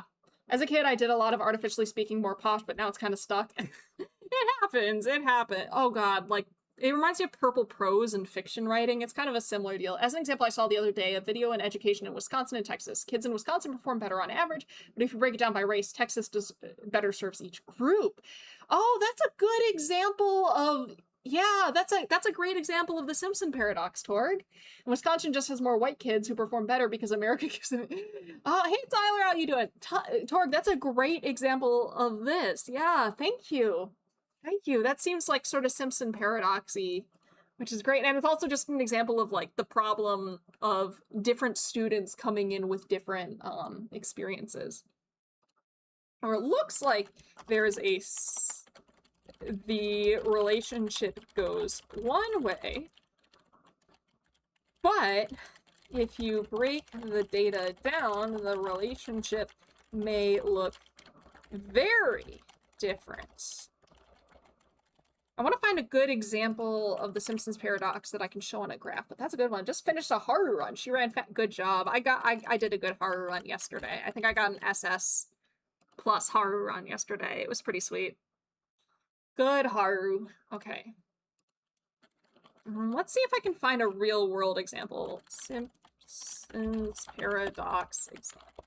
It was in a Minute Physics video on the Simpsons paradox. That's awesome! Yeah, that's a really good example of it, I think. What's this?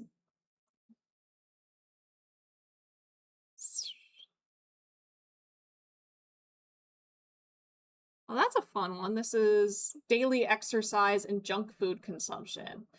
People who, it looks like there's a positive relationship between the amount you exercise and the amount of junk food you eat, but actually, there's a third variable in there that's age.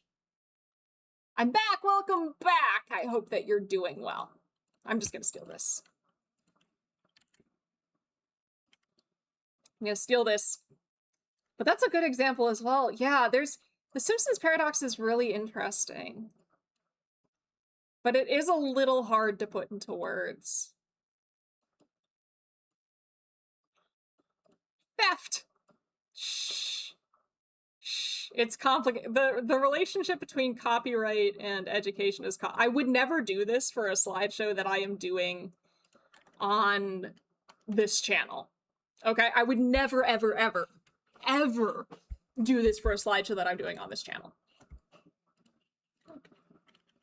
A example of the Simpsons paradox in correlation. I would never do it if I could get, no, it's not about getting caught, it's about copyright law. I do care about educating you, but if I was gonna like do an example of like the Simpsons paradox, I would create that example from my own data. I would make like an example from scratch, which might mean that it ends up looking a little worse. But copyright law is, and I'm not a lawyer or anything like that, but there are allowances for fair use for educational purposes. My videos, I do consider my videos educational, but because I'm putting them on YouTube and not in an on YouTube and not, it's not something I'm doing specifically in my role as a teacher, that puts it in sketchier. Lawyer joining V theorem when? I don't know if would we have a lawyer in V theorem? Because like we're kind of going for the STEM thing, you know, science, technology, engineering, and math. I don't think a lawyer, I would love to have a lawyer that we could talk to. But I don't. So the solution is to openly include this in your role as a teacher. Shut up.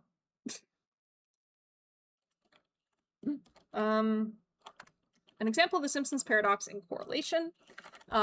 X-axis is daily hours of exercise. Y-axis is amount of junk food consumed. It looks like there's a positive correlation between the two. I'd love to have a lawyer we could talk to. Mylan 2026 before the crime spree. I'm not gonna go on a crime spree, but I do think it would be useful to have a lawyer to talk to when people start confessing their crimes to me. Like, what is my responsibility in this case? If somebody confesses a crime to me, what action should I take? I think that's actually something that I would really love to have in my life. Is somebody... I think I need that. You didn't hear any... Oh my god.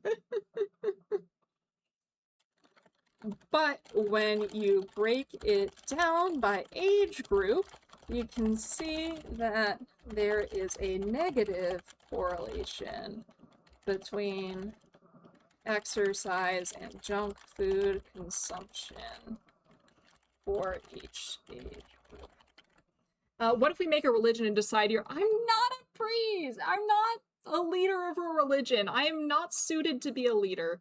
I mean, things like patent law, science regulations on teaching, and the other things where law overlaps with STEM would be useful. I super agree, Bobo. I super agree. That would be very nice to have. Simply become ordained by the Catholic Church, then you have a seal of confession. Wait, am I actually... I think I actually... Wait. I might actually be...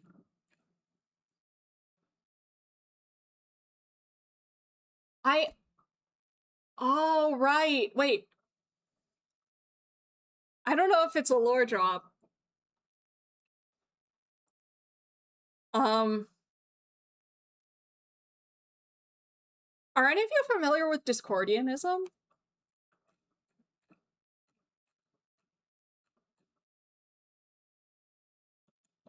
Legal eagle for my brain read that as lethal eagle. Legal eagle for skip the religion, set up a cult. We can do arts and crafts with summoning circles, and I can do real world spell. Yes. Do you put a colander on your? I do not put a colander on my head. No. Technically, hey Pogchan Senpai, welcome. Technically, I had a Discordian book as a kid. Awesome. The Principia Discordia. I read the Principia Discordia. I believe in Discordianism, I am indeed a pope. And so are you.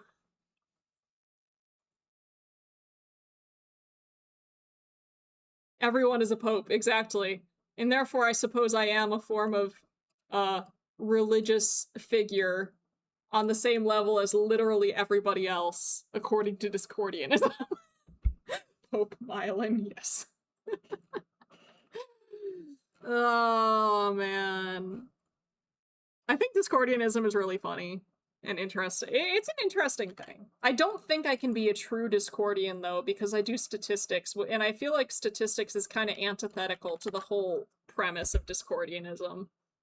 But I'm a heretical pope in Discordianism. Is that a thing? Oh, no, I know it's a thing. I've read enough history to know that that's a thing.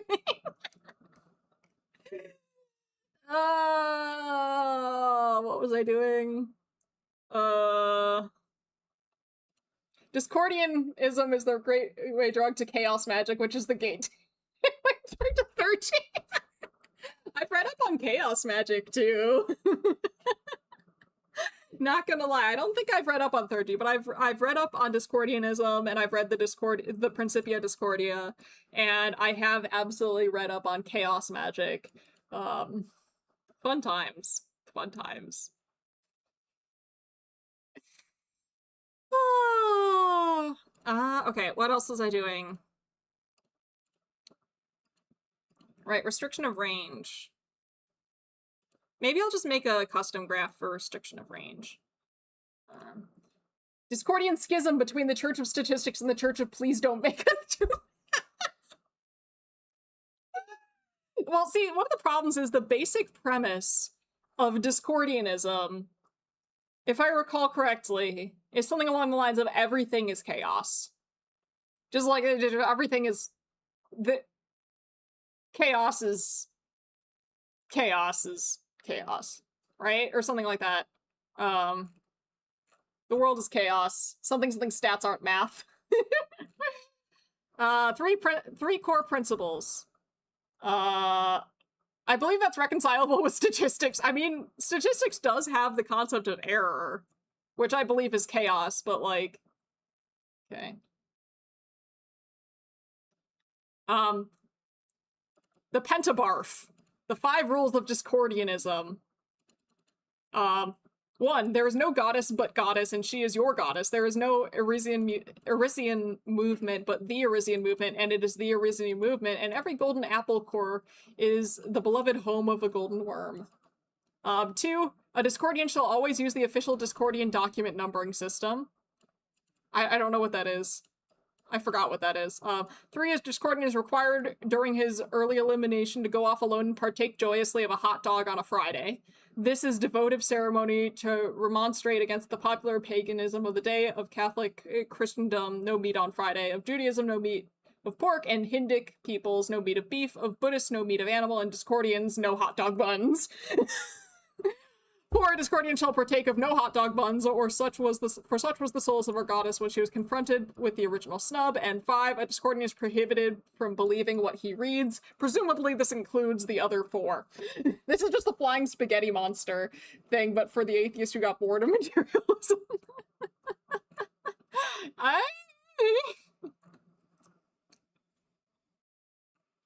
It's a mockery of real sorcery. Huh. What is real sorcery to you? I'm curious.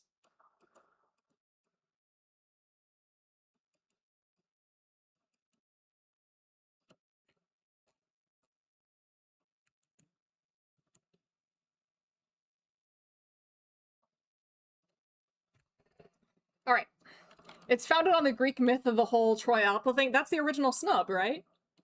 If I remember right, the original snub was the whole Troy apple thing.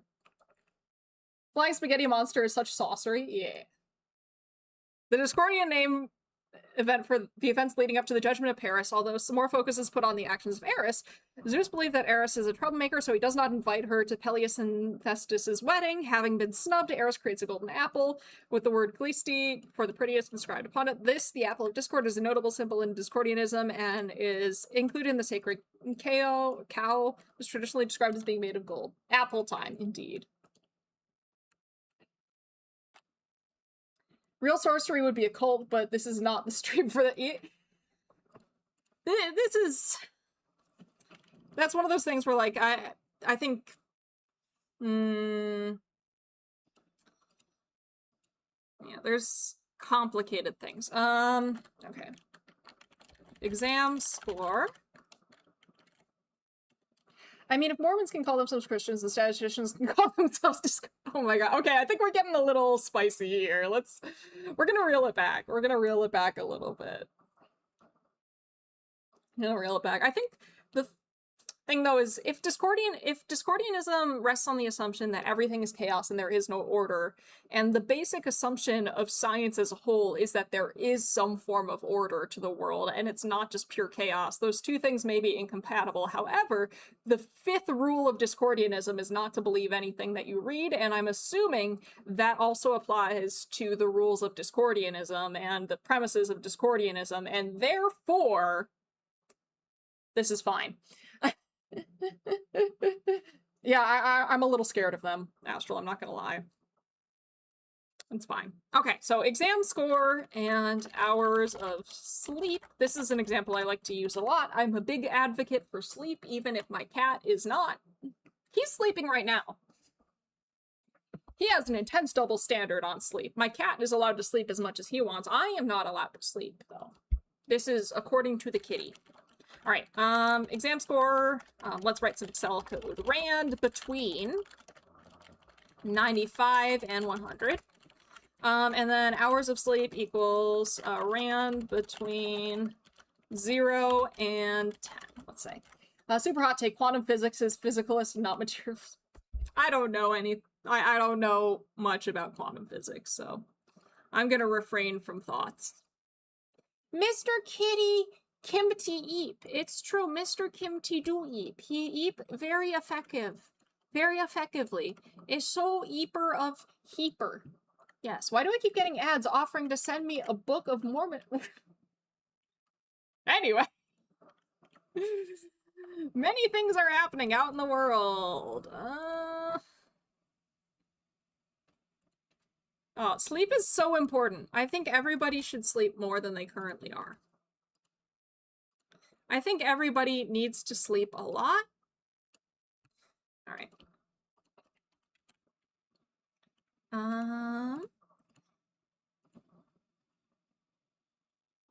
Okay. Sleep is good. I'm sleeping 16 hours. Okay, that might be too much. There is a balance. All things in moderation. Everybody just lay down and take a nap. Got it? I would love to take a nap right now. I think a nap would do me very good. I think that would be absolutely incredible for me right now, is to take a nap.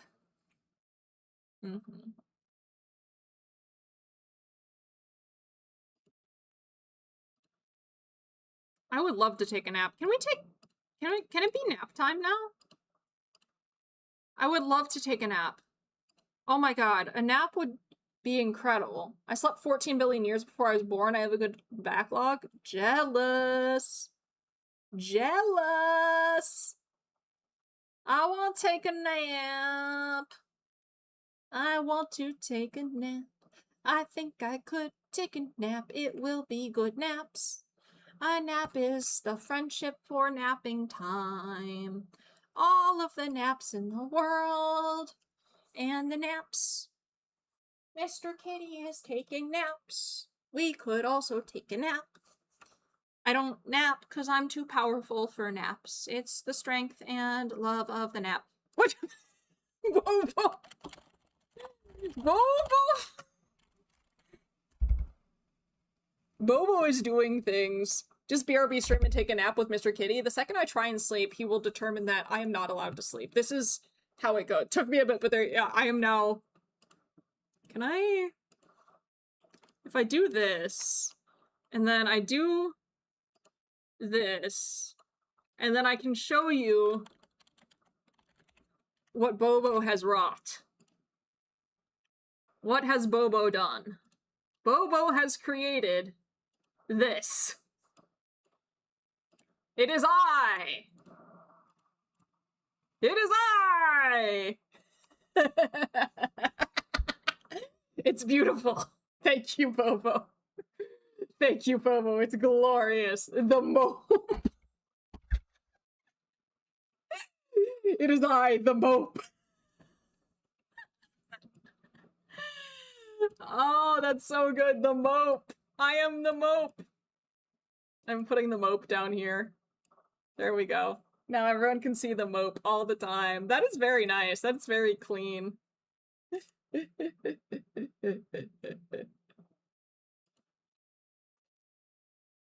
Kristen. Oh, no. Use it with no context. I hope I don't upset anyone like this. Oh no.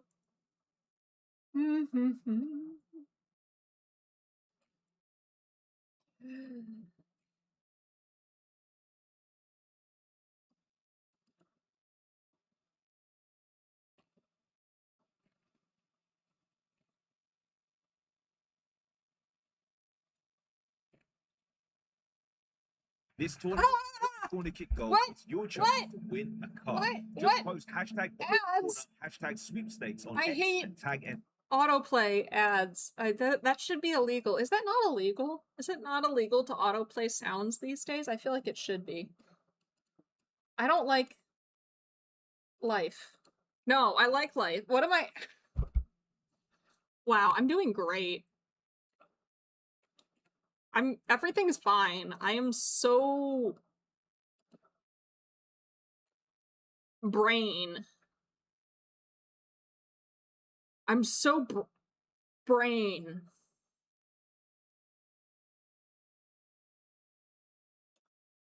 It's so brain.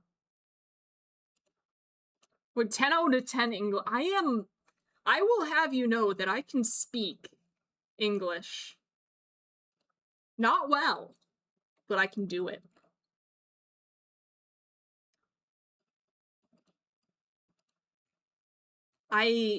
English is a language that is spoken in various places of the world, including the location where I happen to reside, and therefore it is a language that I am capable of speaking, and I speak American. I speak American. Yeah. I was talking about accents earlier with a few people, including Bobo, and is it job requirement for professors to not know how to install an ad block? Lol. Okay, so I have an ad block. I do have an ad block. So the problem is I haven't gotten around to switching from Chrome to Firefox on my PC because it's a pain in the butt. It's a pain in the butt, and I have ad block on Firefox. I do not have it on Chrome because Chrome made it absolutely miserable to try and get ad block on it because you know how it is. And therefore, I do not currently have ad block on the browser that I'm using for this. But I do have ad block, I swear. Or, no. Papa YouTube, I don't have ad block. I've never used ad block a day in my life. I don't know what ad block is. Is that like sunscreen, but for ads? How does it work? I don't understand anything. I've never heard of this concept before in my life.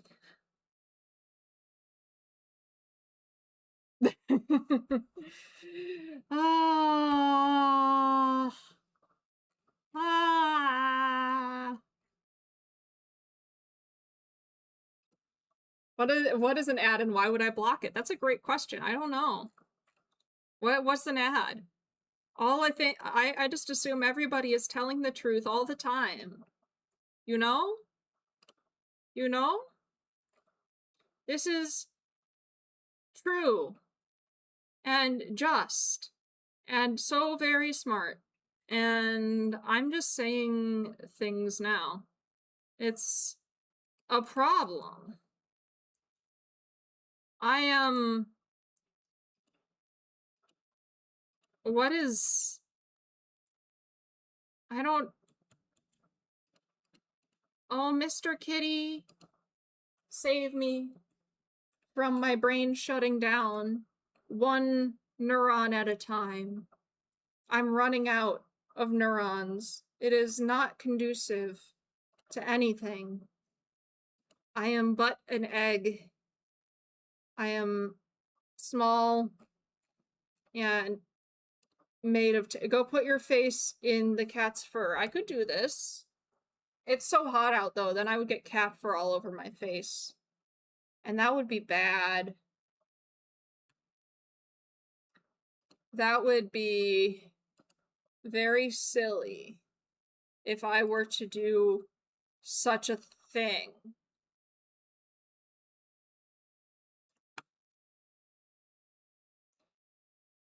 Are you guys students? The interesting thing is, like, we get like a wide variety of people in here. Like,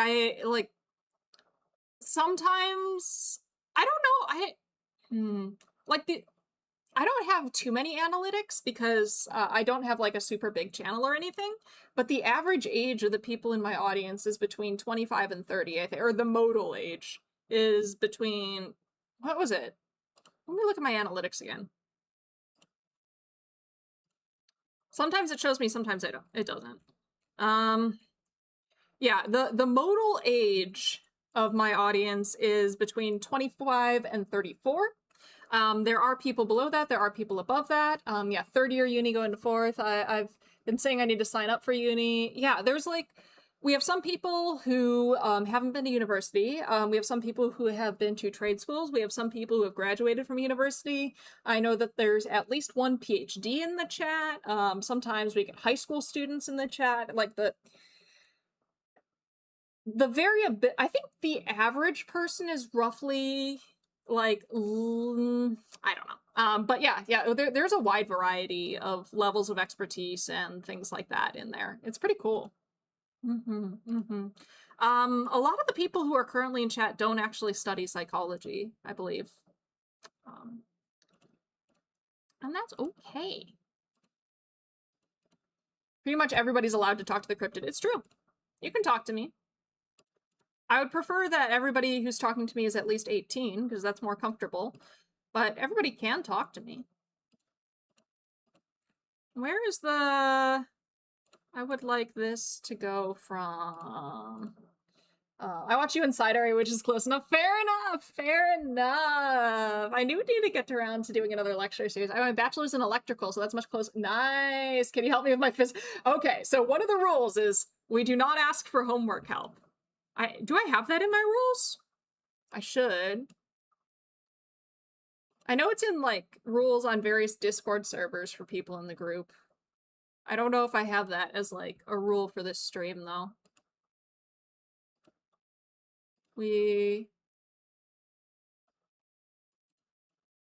Oh, it's not in the rules for the stream. It's in the rules for the stream. I think if Mylan had to ban one person since I think I've had to ban 2 or 3 people. Yeah, which is, I don't like banning people, but sometimes you just gotta ban people. Like, what do you wanna do?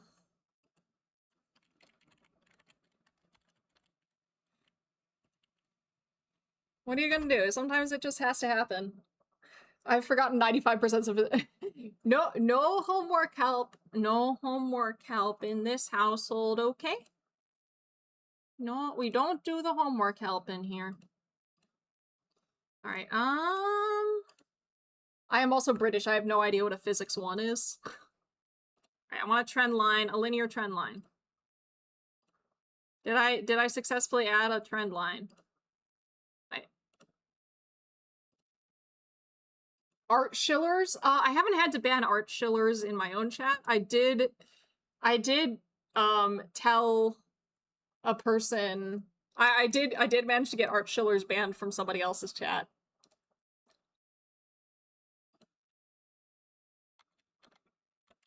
So that was pretty smart of me, I think. I think I'm a genius, actually.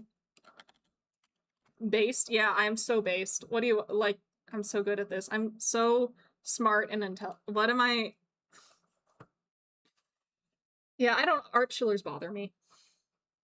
So I saw somebody potentially doing scammy stuff. When I say Schiller, I'm talking about like scammers who are clearly like they're going out for commissions, but none of their work looks cohesive. Like it all looks like it's from different people. It's all vastly different things.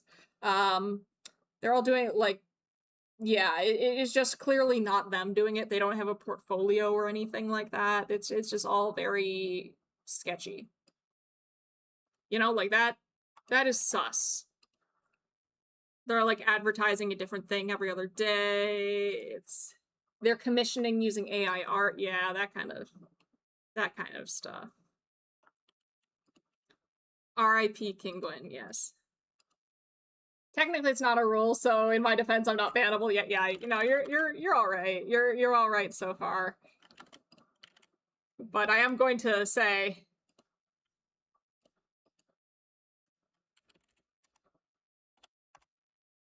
no, we miss you already. Oh. Here, I want a trend line. And I want the trend line to be... And I want it to be a different color. And... Okay.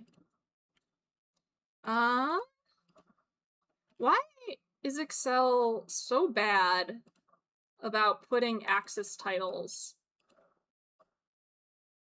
Oh, what have I just done? I just did something horrible.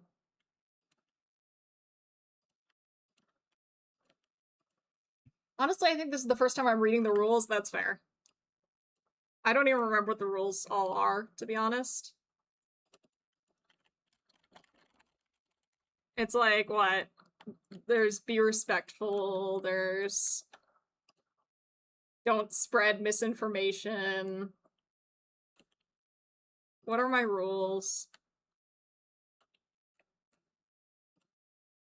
The rules of this is 1. Be kind and respectful. 2. I'm not a clinical psychologist. I cannot and will not provide mental health advice. 3. Keep an open mind. Humans are inherently biased creatures, except that any of us might be wrong. 4. Do not self-promote or promote other channels that I have not approved. 5. Do not spread misinformation. I'm gonna add 6. Please do not ask for or offer homework help. There. I'm adding it now. It's not retroactive, but I'm adding it now. Okay.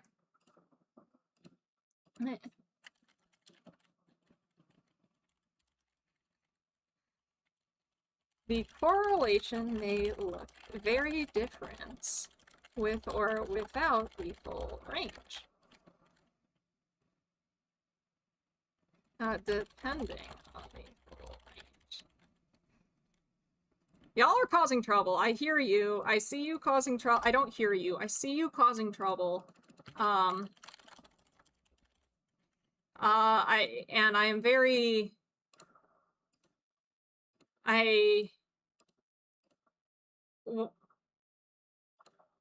Wait, what have I done? I'm happy to provide homework help to anyone who doesn't mind that I failed the I'm gonna fight everybody in this chat. I'm gonna defeat all of you in combat.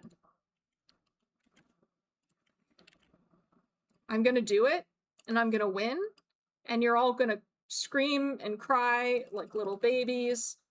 And hello, Data Foxy, welcome! Are we fighting already? We're always fighting. It's fine. Everything's fine. Mylan is oh yeah, I am a professional archer. This is true. Well, I'm not a professional archer, but I am trained in archery. I used to be a certified archery instructor. I used to be pretty darn good at archery. I probably am not now because I am weak. and pathetic.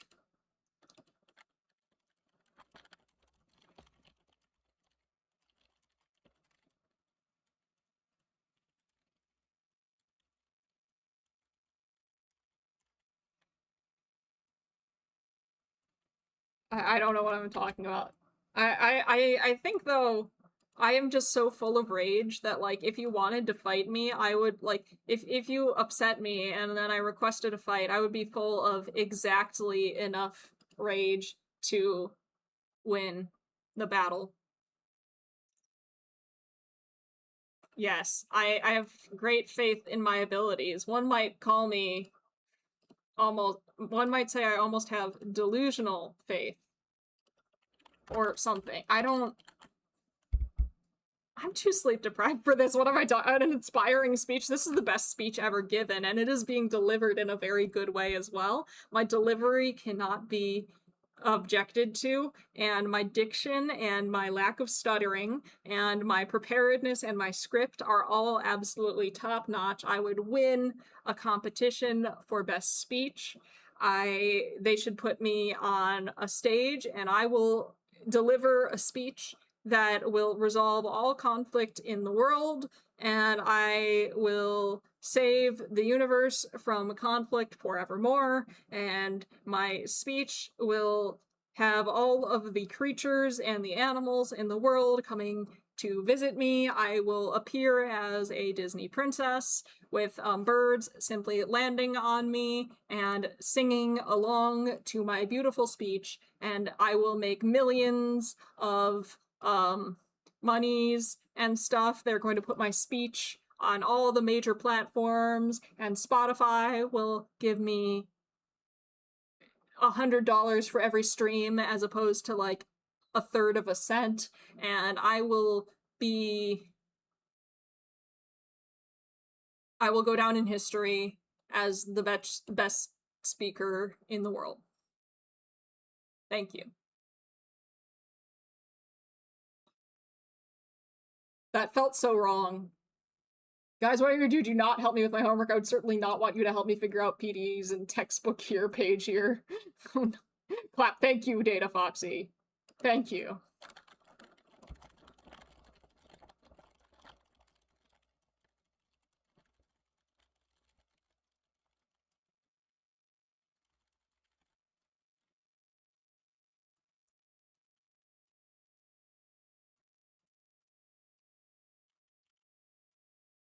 Z does have a series on PDs, yeah.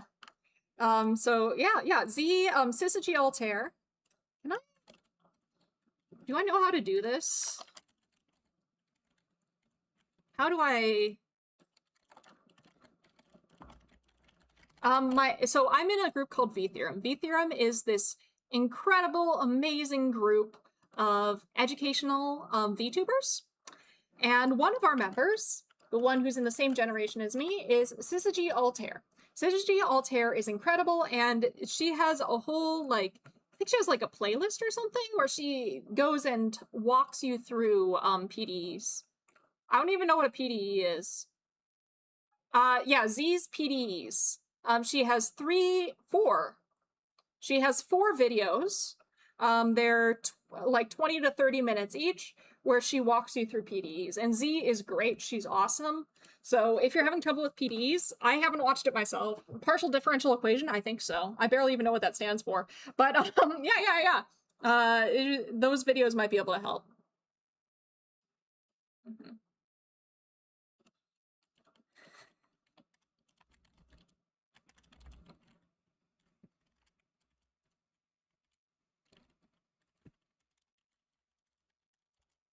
It's too hot out. Summer is terrifying. All right. And then let me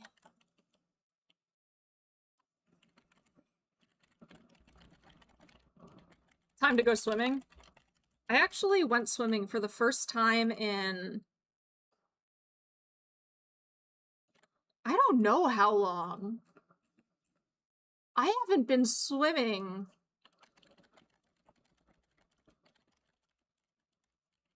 Uh, I don't think I've been swimming in like over a decade, and then I just went swimming recently. Sorry, Prof, you're fine.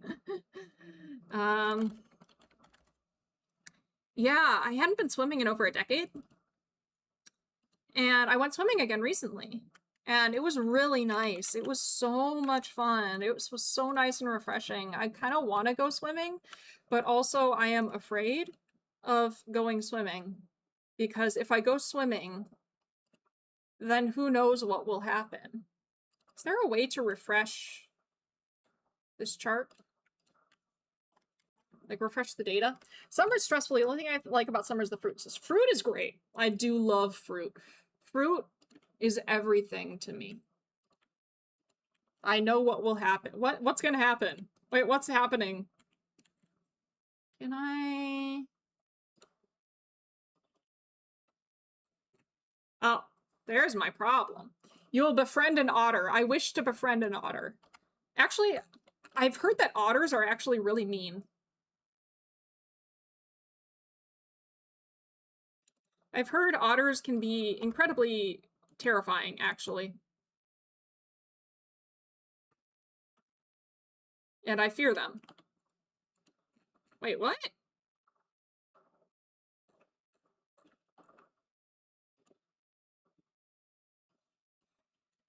Like, they are bitey and frightening, and yeah, it's really impressive that you're going to befriend one. Yeah, well, I think I'm good at befriending. I can befriend a seal, then? I can try and befriend a seal. I do like seals. Seals are friends. Seals are good friends. And good. Wait, what am I doing? I'm a genius.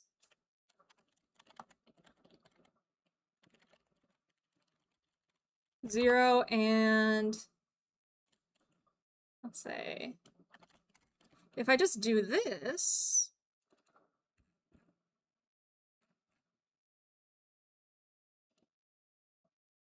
We already knew you were a genius. It's true. Seals are delicious. I hate you, Eggy. I don't like you anymore. Be nice to the seal.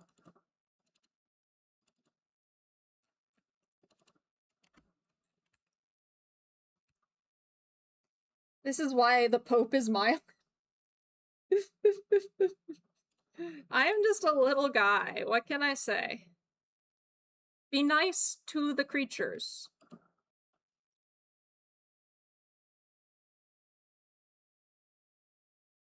What's the... I lost track of everything that's going on.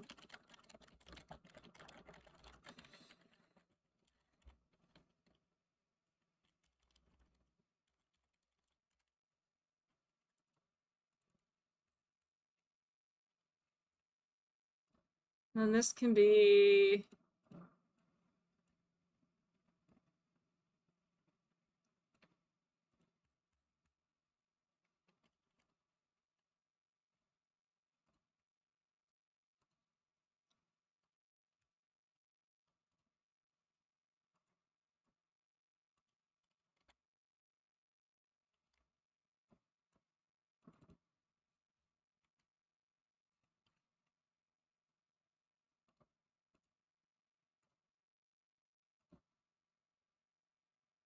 Oh, and then these ones need to be...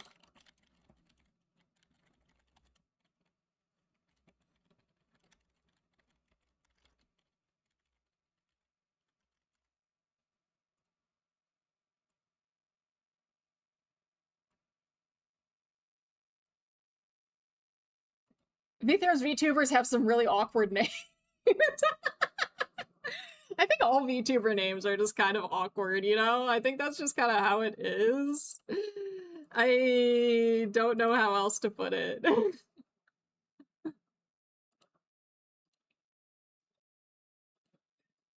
okay, though. I get it.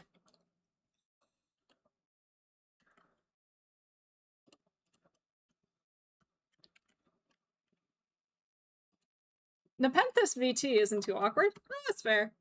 I think Nep is a nice name, but none of us have, like, what I would consider a normal name. I don't think any of us have, like, wow, that sure sounds like a name a normal person would have. I think Dr. Eccles is about the closest.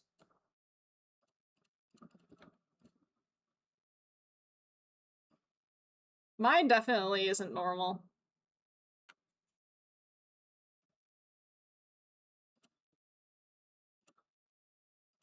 Lev is pretty normal. Lev Velikor? Maybe.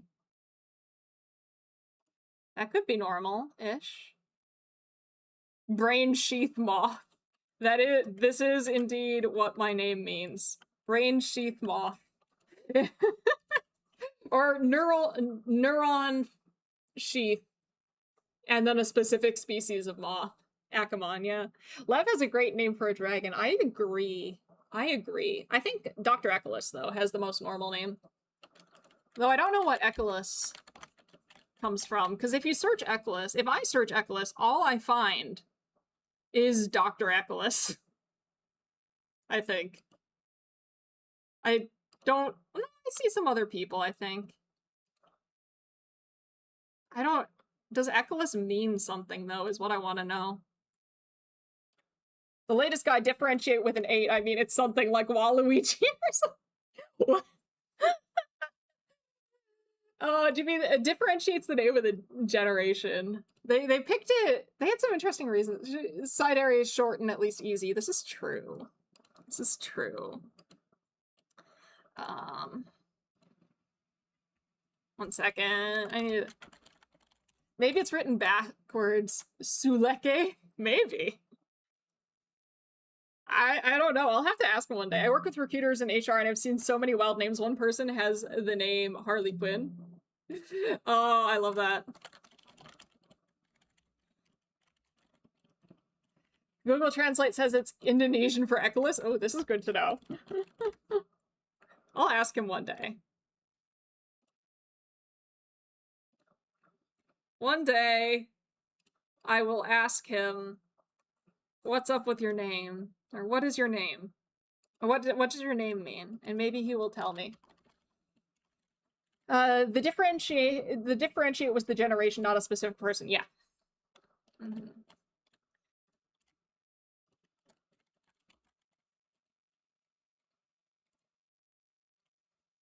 Does Echolas have a first name? I don't know. We would have to ask him. I do wonder.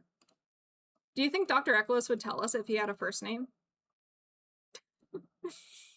Do you think we could ask him? Bro is a V-theorem lore enthusiast. I don't think that's like a lore enthusiast thing. That's just how it is. It's like that's the name of their generation. My generation name is Big Data. So me and Z collectively are Big Data. Yeah. I'm so confused why you didn't hold on to that name for the 8th gen. So I believe so I was only partially there for like I spied a little. I don't think it's really my place to say why they picked that name, but I confess that I did spy a little bit when they were coming up with the gen name. The 8 represents that the 8 represents that with them added, we now have 8 members of V-Theorem, I think. Mm-hmm. Can I speak to the V-Theorem CEO, probably named Mo My Bossius? We don't have a CEO. We don't even have like an official hierarchy of who's in charge, which is good, but also shenanigans. I stand by what I said during the debut. They should have just been Generation 8, so it goes 1.58. For a bit there, we were talking about having the generations named as like,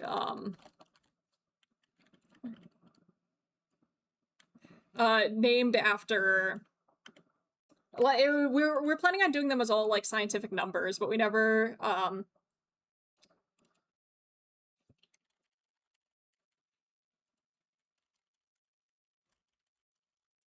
like numbers that had some sort of meaning in STEM.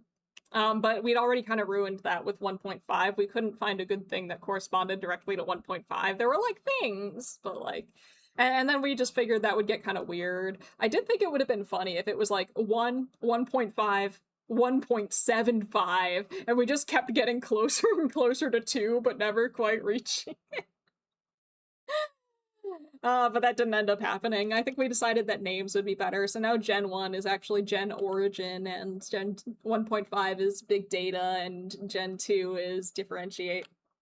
0.5 yeah, I never should have gotten to 2. Square root of 2 would get close to 1.5. Yeah, but does that have like something? Here's my V theorem lore knowledge. There's Z, the orange psychology girl, the white psychology prof. There's a botany lady, and finally the goat of goats, Phi. Phi is pretty great. We've got 3 new ones though now. Now we have the green psychology lady. That's Lev Velichor.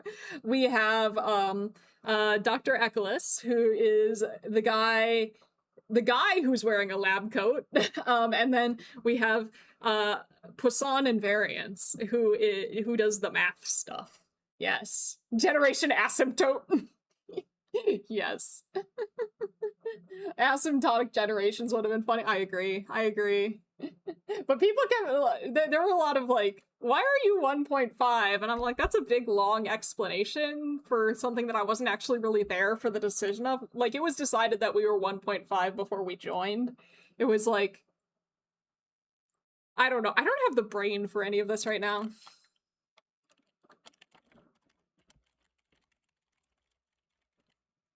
I need to do math.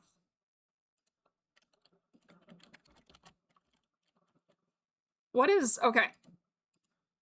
What is, Mylan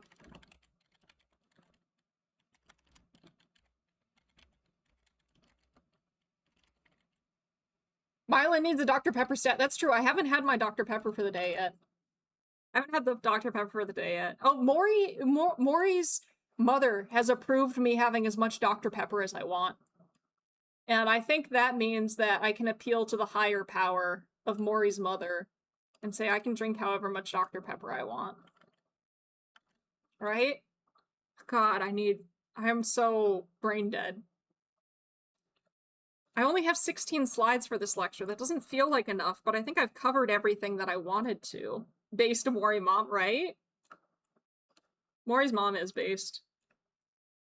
And you can tell them I said that. There's this philosophy VTuber who I've got him beef with because I kept trying to talk about philosophy in his chat and he kept playing visual. I love Karis so much. Karis is so great. I'll add a bit more on the crud factor.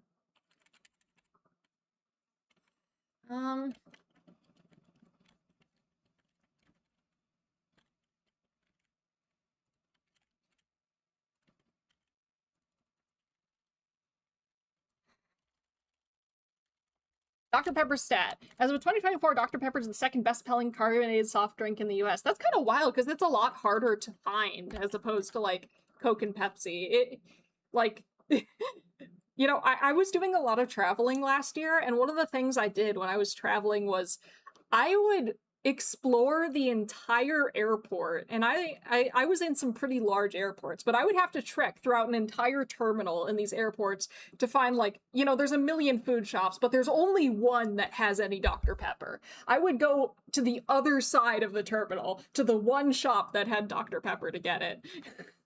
Dr. Pepper is above Pepsi, is it? I mean, as a student, I prefer lectures that run short than ones that are padded out. That's true.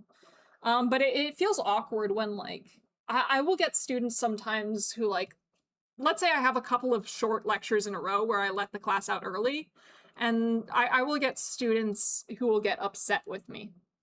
Do I like any of the other Dr. Pepper flavors? Yes. So I like Dr. Pepper, of course. I like Dr. Pepper Zero. Diet Dr. Pepper is bleh. The coconut cream Dr. Pepper is okay. I had high hopes for it. It's not amazing.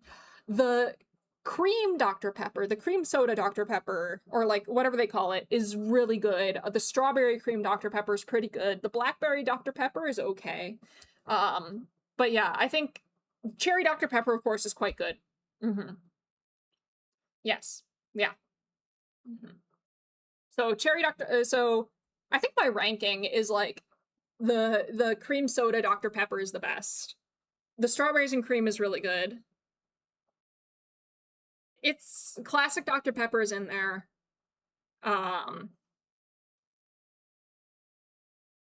Dr. Pepper Zero, blackberry Dr. Pepper, coconut Dr. Pepper, and then diet Dr. Pepper. Yeah, you'd probably go to the other side of the terminal for Dr. Pepper. Nobody would ever do that for Pepsi. I think my mother, Moth Mom, would go to the other side of the terminal for a Pepsi. She would do that. Hey, CDM, how you doing? I'll try to find the cream one then. Yeah, I do recommend the cream one. It's pretty good. I can usually, I don't know what kind of stores you got around where you are, but they do have it at 7-Eleven from time to time. Fairly regularly, actually. Usually when I go to a 7-Eleven, they have the cream Dr. Pepper, but maybe, I don't know if that's like a my area thing or what. Chat, can we all agree cops are the untouchable cat? What? No? No, we have Poisson. Poisson's great. Dr. Pepper is stopping to sound no longer. I love when things stop sounding like a real world. I skip most of my lectures because I just two-time the recording of the previous recordings. Oh, Blitzer, you are the kind of student that causes me so much internal pain and agony that I just never say anything, but I want you to know that you don't need to know this. And I would never say it to one of my students, but I am experiencing emotional pain. Not that it's a student's responsibility to care, well, to like regulate my emotions. That's not their job. But I live in a medium-sized city with 5 markets and a 2-mile radius. You might be able to find one then. Yeah, it's I think the cream Dr. Pepper is like the second most common type of like it. Of course, Dr. Pepper, Diet Dr. Pepper, and Dr. Pepper Zero are the easiest to find. I think the cream soda Dr. Pepper is probably the second easiest to find after those. And then the strawberry cream Dr. Pepper is probably third easiest to find. The blackberry Dr. Pepper and the coconut Dr. Pepper are rare. I think blackberry is a bit more common than coconut, and coconut is seasonal. It only comes out in the starting like last summer, and then this summer it's been out. Yeah. I'm realizing I know way more about Dr. Pepper than I realized I did, and I don't know if I'm comfortable with that. I found the blackberry one last week. Nice. Nice. I've only had it once. I should try it again. When the sample size is large, I've never seen blackberry or coconut Dr. Pepper. That's fair. That's fair. Maybe they aren't. Maybe they're only allowed in the US. I should go for regular vanilla float or strawberry cream Dr. Pepper. All 3 of those are good choices, Eggy. I would say all 3 of those are good choices. I think strawberry cream Dr. Pepper has like the strongest like. It's more like I don't want to say rich, but like, it's probably the one with like the most intense flavor. The strawberry cream Dr. Pepper is the one where like I can take a sip and then I can put it down for a while and I'm like, I don't need to keep drinking this because that one sip was already pretty satisfying.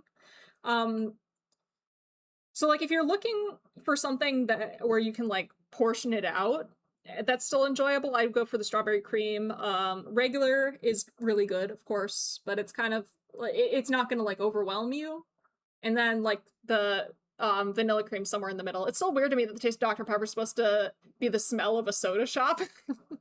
Dr. Pepper is a mystery to me. Honorary doctorate. Yeah, I think honorary doctorate in tastiness.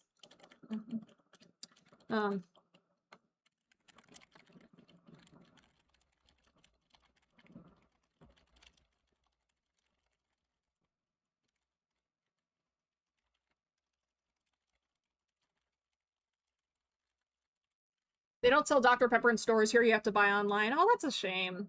Honestly, it's safer that way, though. I was, like, kind of relieved when my closest store stopped carrying Dr. Pepper for a little bit there because it meant I was going to drink less of it, which is probably a good thing. Dr. Pepper does have, like, it has weird things when it comes to,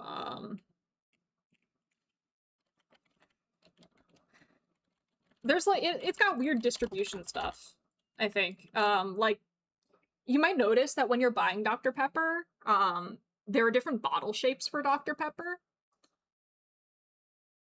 Like, at some of the stores I go to, if you buy a single bottle of Dr. Pepper, the bottle is in one shape, but if you buy a 6-pack of Dr. Pepper bottles, it's a different shape. Which is weird, but I think apparently, like, Dr. Pepper, I think I read that now take this with a grain of salt. I don't know if this is true. I read it somewhere, I think, but my memory is bad and I don't remember if it was a reliable source, but I believe that I heard that Dr. Pepper sort of contracts out the bottling for it to different companies, and depending on which company bottled that particular Dr. Pepper or is in your particular region, the bottle will be a different shape. I can only find these 3 flavors, and I'm only in 24 packs. I can only choose one to get. Oof. And it sucks that they're all, like, in 24 packs. I always prefer to buy, like, just a one of the thing. if it's my first time trying it, because I don't want to get stuck. Like I got a bottle of like what's it called? That sparkling water that brands itself really hardcore. Is it like what's it called? The one that's got like skulls on it and has names like Dr. Death and Casualty Cherry and whatever. Um that one I got a 8-pack of that and I tried one and I really didn't like it, and now I've just got the other 7 cans just sitting around. Do some of your Liquid Death, that's it. Liquid Death. Yeah, I didn't like the flavor that I got, and now I've just got the rest of them sitting around, and I'm like, I don't know what to do with these, because that one tasted nasty. Maybe I just got a bad flavor. Do some of your students discuss with you the topic during the lecture? In my experience, the professors don't like it, and if I push back, I'll come across as arrogant. Oh, so this is an interesting one, Blitzer. I like... Okay, so there's a lot of factors here. One of the factors is how much time do I have to get through the lecture? And like how much lecture do I have to get through in the allotted time? And do I think I'll be able to do it? So if I have a very short lecture, like the one that I'm making right now is pretty short and I'll probably finish it early, I am more open to having discussions with the class. If I have a very long lecture and a limited amount of time to get through it, I do not want to have that or extended, or that I'll do like a quick 1 sentence back and forth, and like I'll of course answer questions my students might have during that lecture, but I don't want to have like multiple back and forths. I don't want to have long extended tangents, or else I'm not going to get through the material. And if students keep trying to engage me in conversation in that case, it becomes actively disruptive to me doing my job and giving the students the information that I'm supposed to be giving them. So in that case, I do not like that. There's also moderation. If a student asks me like 1 discussion question and we have 1 discussion or maybe even 2 discussions in a lecture, that's fine. But I will have students who try and turn the lecture into a conversation between me and them.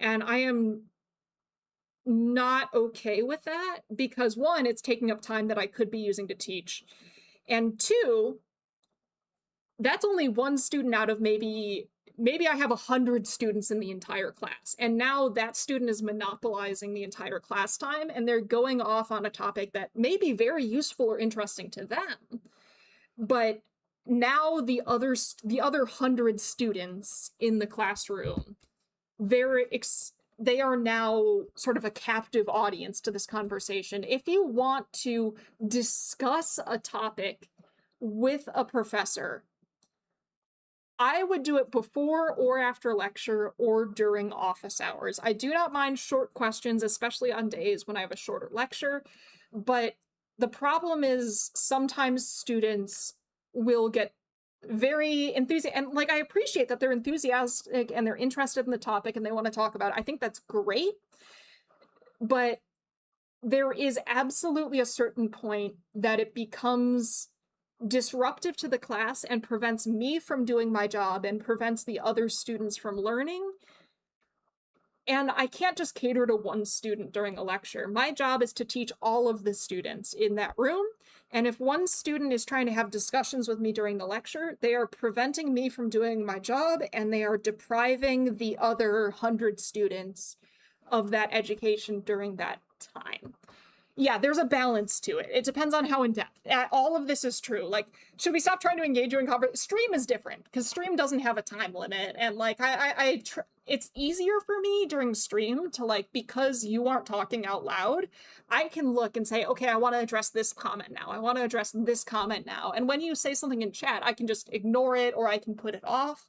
But like, if it's a student who's just like shouting questions at me or like doing a running live commentary on my lecture, that's already disrupting the other students, and that's making it so that like Mylan ignores us.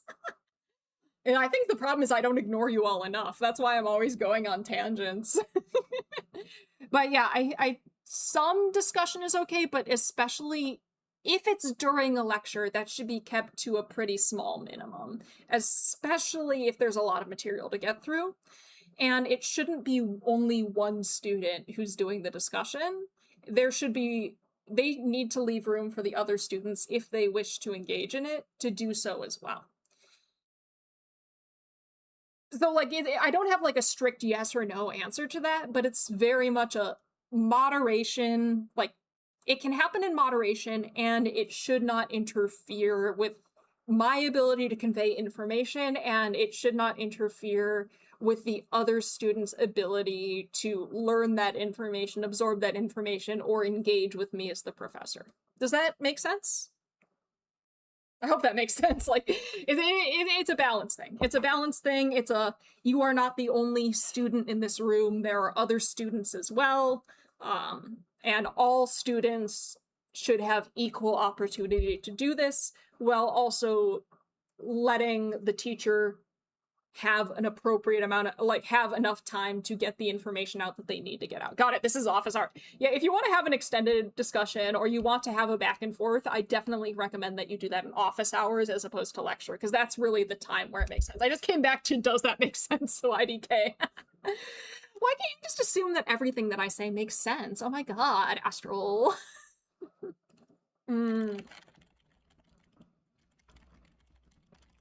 Well, designs are for testing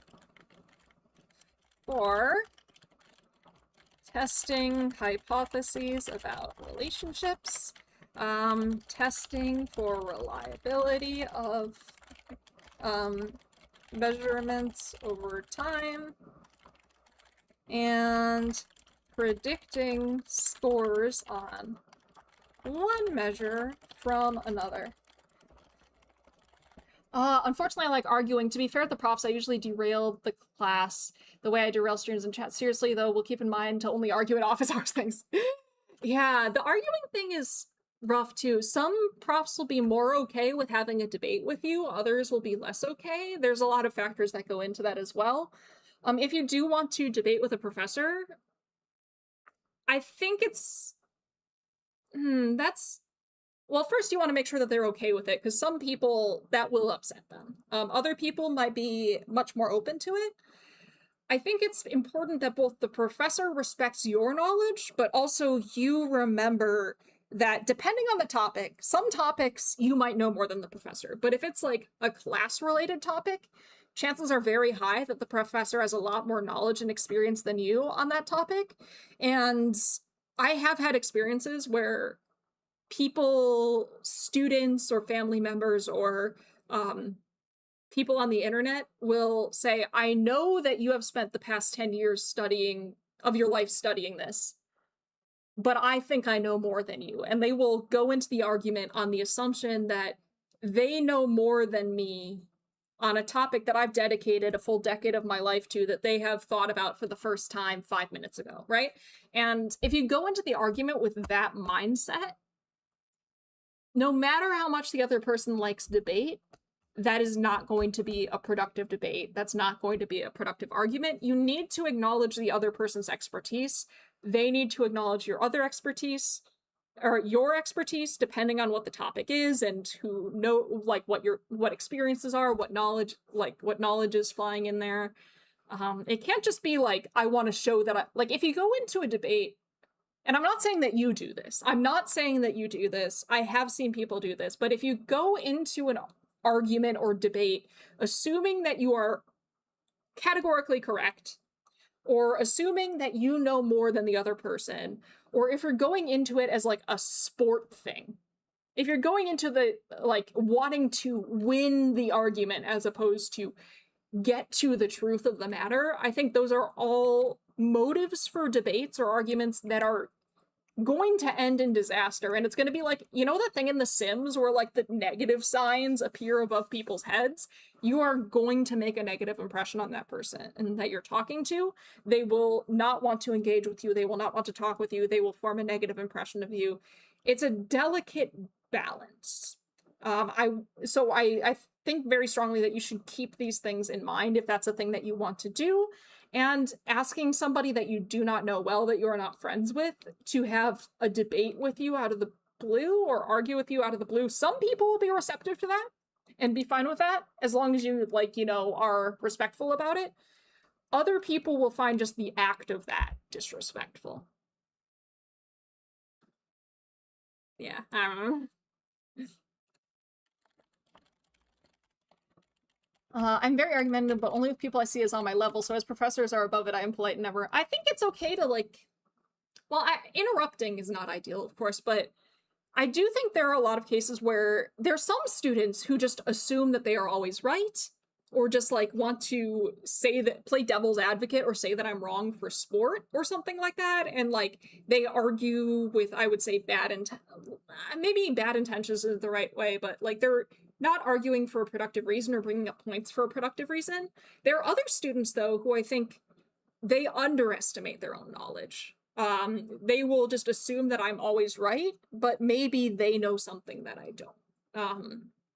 It's hard because you never know. It's impossible to know for sure if somebody knows something that you're about to say, right? I get really worried about this a lot because, like, I don't want to be condescending to people, but I don't know if, say, this person has heard of this particular theory or if this person's familiar with this particular concept. So usually what I try and do is I ask people ahead of time, like, Mylan's always right and never argue with him. Got it. Shut up, Tyler. I will admit I am not a person who enjoys arguments. I do not like debates. I do not like arguments. I do not like them, not because I'm scared of, well, I guess I kind of, not because I think that I'm going to be wrong or beaten in the argument, but because I have a long history of people simply not respecting me or respecting my knowledge in arguments. And so no matter, even if I am right, even if I am categorically correct on something, or I am backed up by the preponderance of evidence, or whatever it might be, historically, because you all know I'm easy to bully. Like, we talked about this. I'm easy to bully. I give off the aura of a baby rabbit. Like, people will just shout over me until I give up. And because that has been my experience with arguments and debates, I do not like them. I don't like them because no matter if I'm making bad points, it's okay if I so-called lose the argument. I'm fine with that. But even if I'm making really good points and the opponent's making bad points, but just whoever speaks louder wins, that's been my experience of decent. Like, I've had that experience quite a few times. Or like the person who's talking to me doesn't respect me or my knowledge or experience. Like that, I've experienced that too many times. I don't like that, especially because it's a common occurrence for me, because I give off that bully me aura. I give off that I am small and you can walk all over me. I give off like doormat aura. So that is often the experience I have in arguments and debates, and therefore I do not wish to engage in arguments and debates, because no matter how much I know or how good my points are, it doesn't matter a lot of the time. This is why I try not to get into arguments. I get to it's the aura of baby rabbit. You literally have baby jack. Yeah. Okay. By argument, I just mean digging deeper into claims like, why would this be true, and how did we come up with this conclusion over time? I guess being over enthusiastic. No, I think that's fair. I think those are good questions. I think those are great questions to ask, as long as you ask them respectfully. Mylan is just a little guy aura. Yeah. Yeah. Yeah. There are various ways to ask those questions. If you're saying, well, how do we know that's true? You could say, oh, well, what evidence is for that? Or like, oh, I'd be very interested in reading some studies on that. Or like, how did we come to that conclusion? I think there are respectful ways to do that. And if you're doing that, awesome. I think those are great questions to ask. But there's also cases where people will come in like saying, they might say, well, show me the study, or have you done the research? Or I don't think that's true. The burden's on you to prove it. And like, I think there are ways to phrase, basically you're communicating the same idea. Like, I want to know how we have reached this conclusion. You're communicating the same idea, but the tone you do it in can turn like exactly the same sort of question into either, oh, I'm very interested and I want to learn more.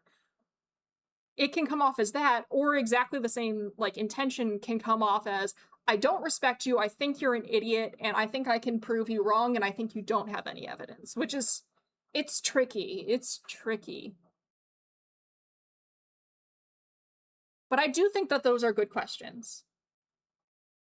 Like, how did we come to this conclusion? How did we rule out alternative explanations? Oh, well, I've also heard this other explanation. Can you tell me why the explanation you gave, or if the explanation you gave and my explanation, like, is one of them better than the other? How do we come to that conclusion? Like, what is the evidence? Like, It's complicated. Interacting with other humans is complicated. I'm a cryptid, so it's even harder for me because I'm not even human, you know?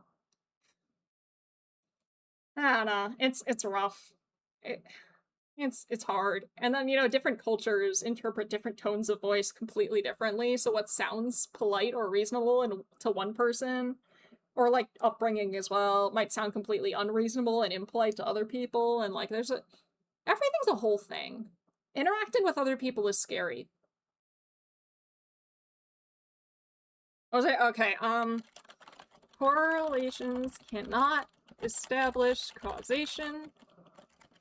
You need to be careful in how you analyze and interpret correlational data.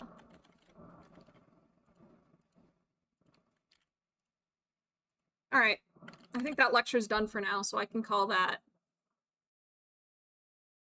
I think I'm gonna take down Poplin, or Mope. I'm gonna take down the Mope. All right, I think that's good. I think I've done a lecture, and it's been nearly 3 hours. Holy cow. Holy something. So I think I'm gonna stop for now. I think I'm gonna go take a break. I think I am going to go and get my 33 LPH lectures per hour, only 3 hours. Shush. Apparently.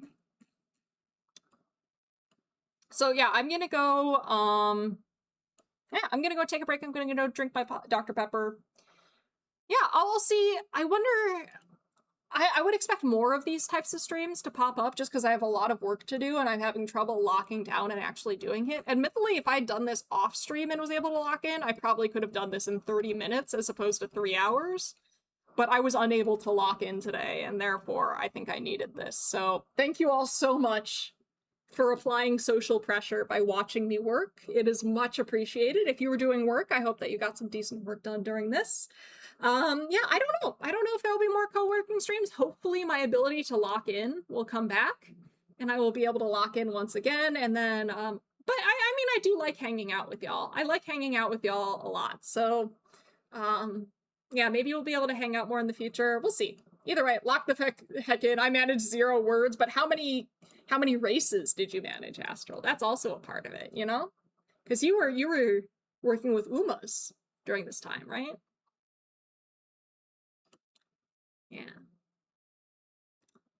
Oh.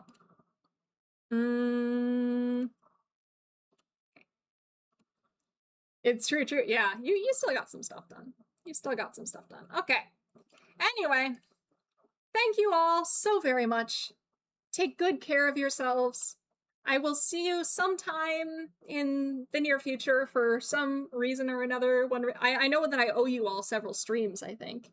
So I'll see you sometime in the future. Please take good care of yourselves in the meantime. And yeah, I'll see you next time. Bye, everybody. Bye, bye, bye, bye, bye.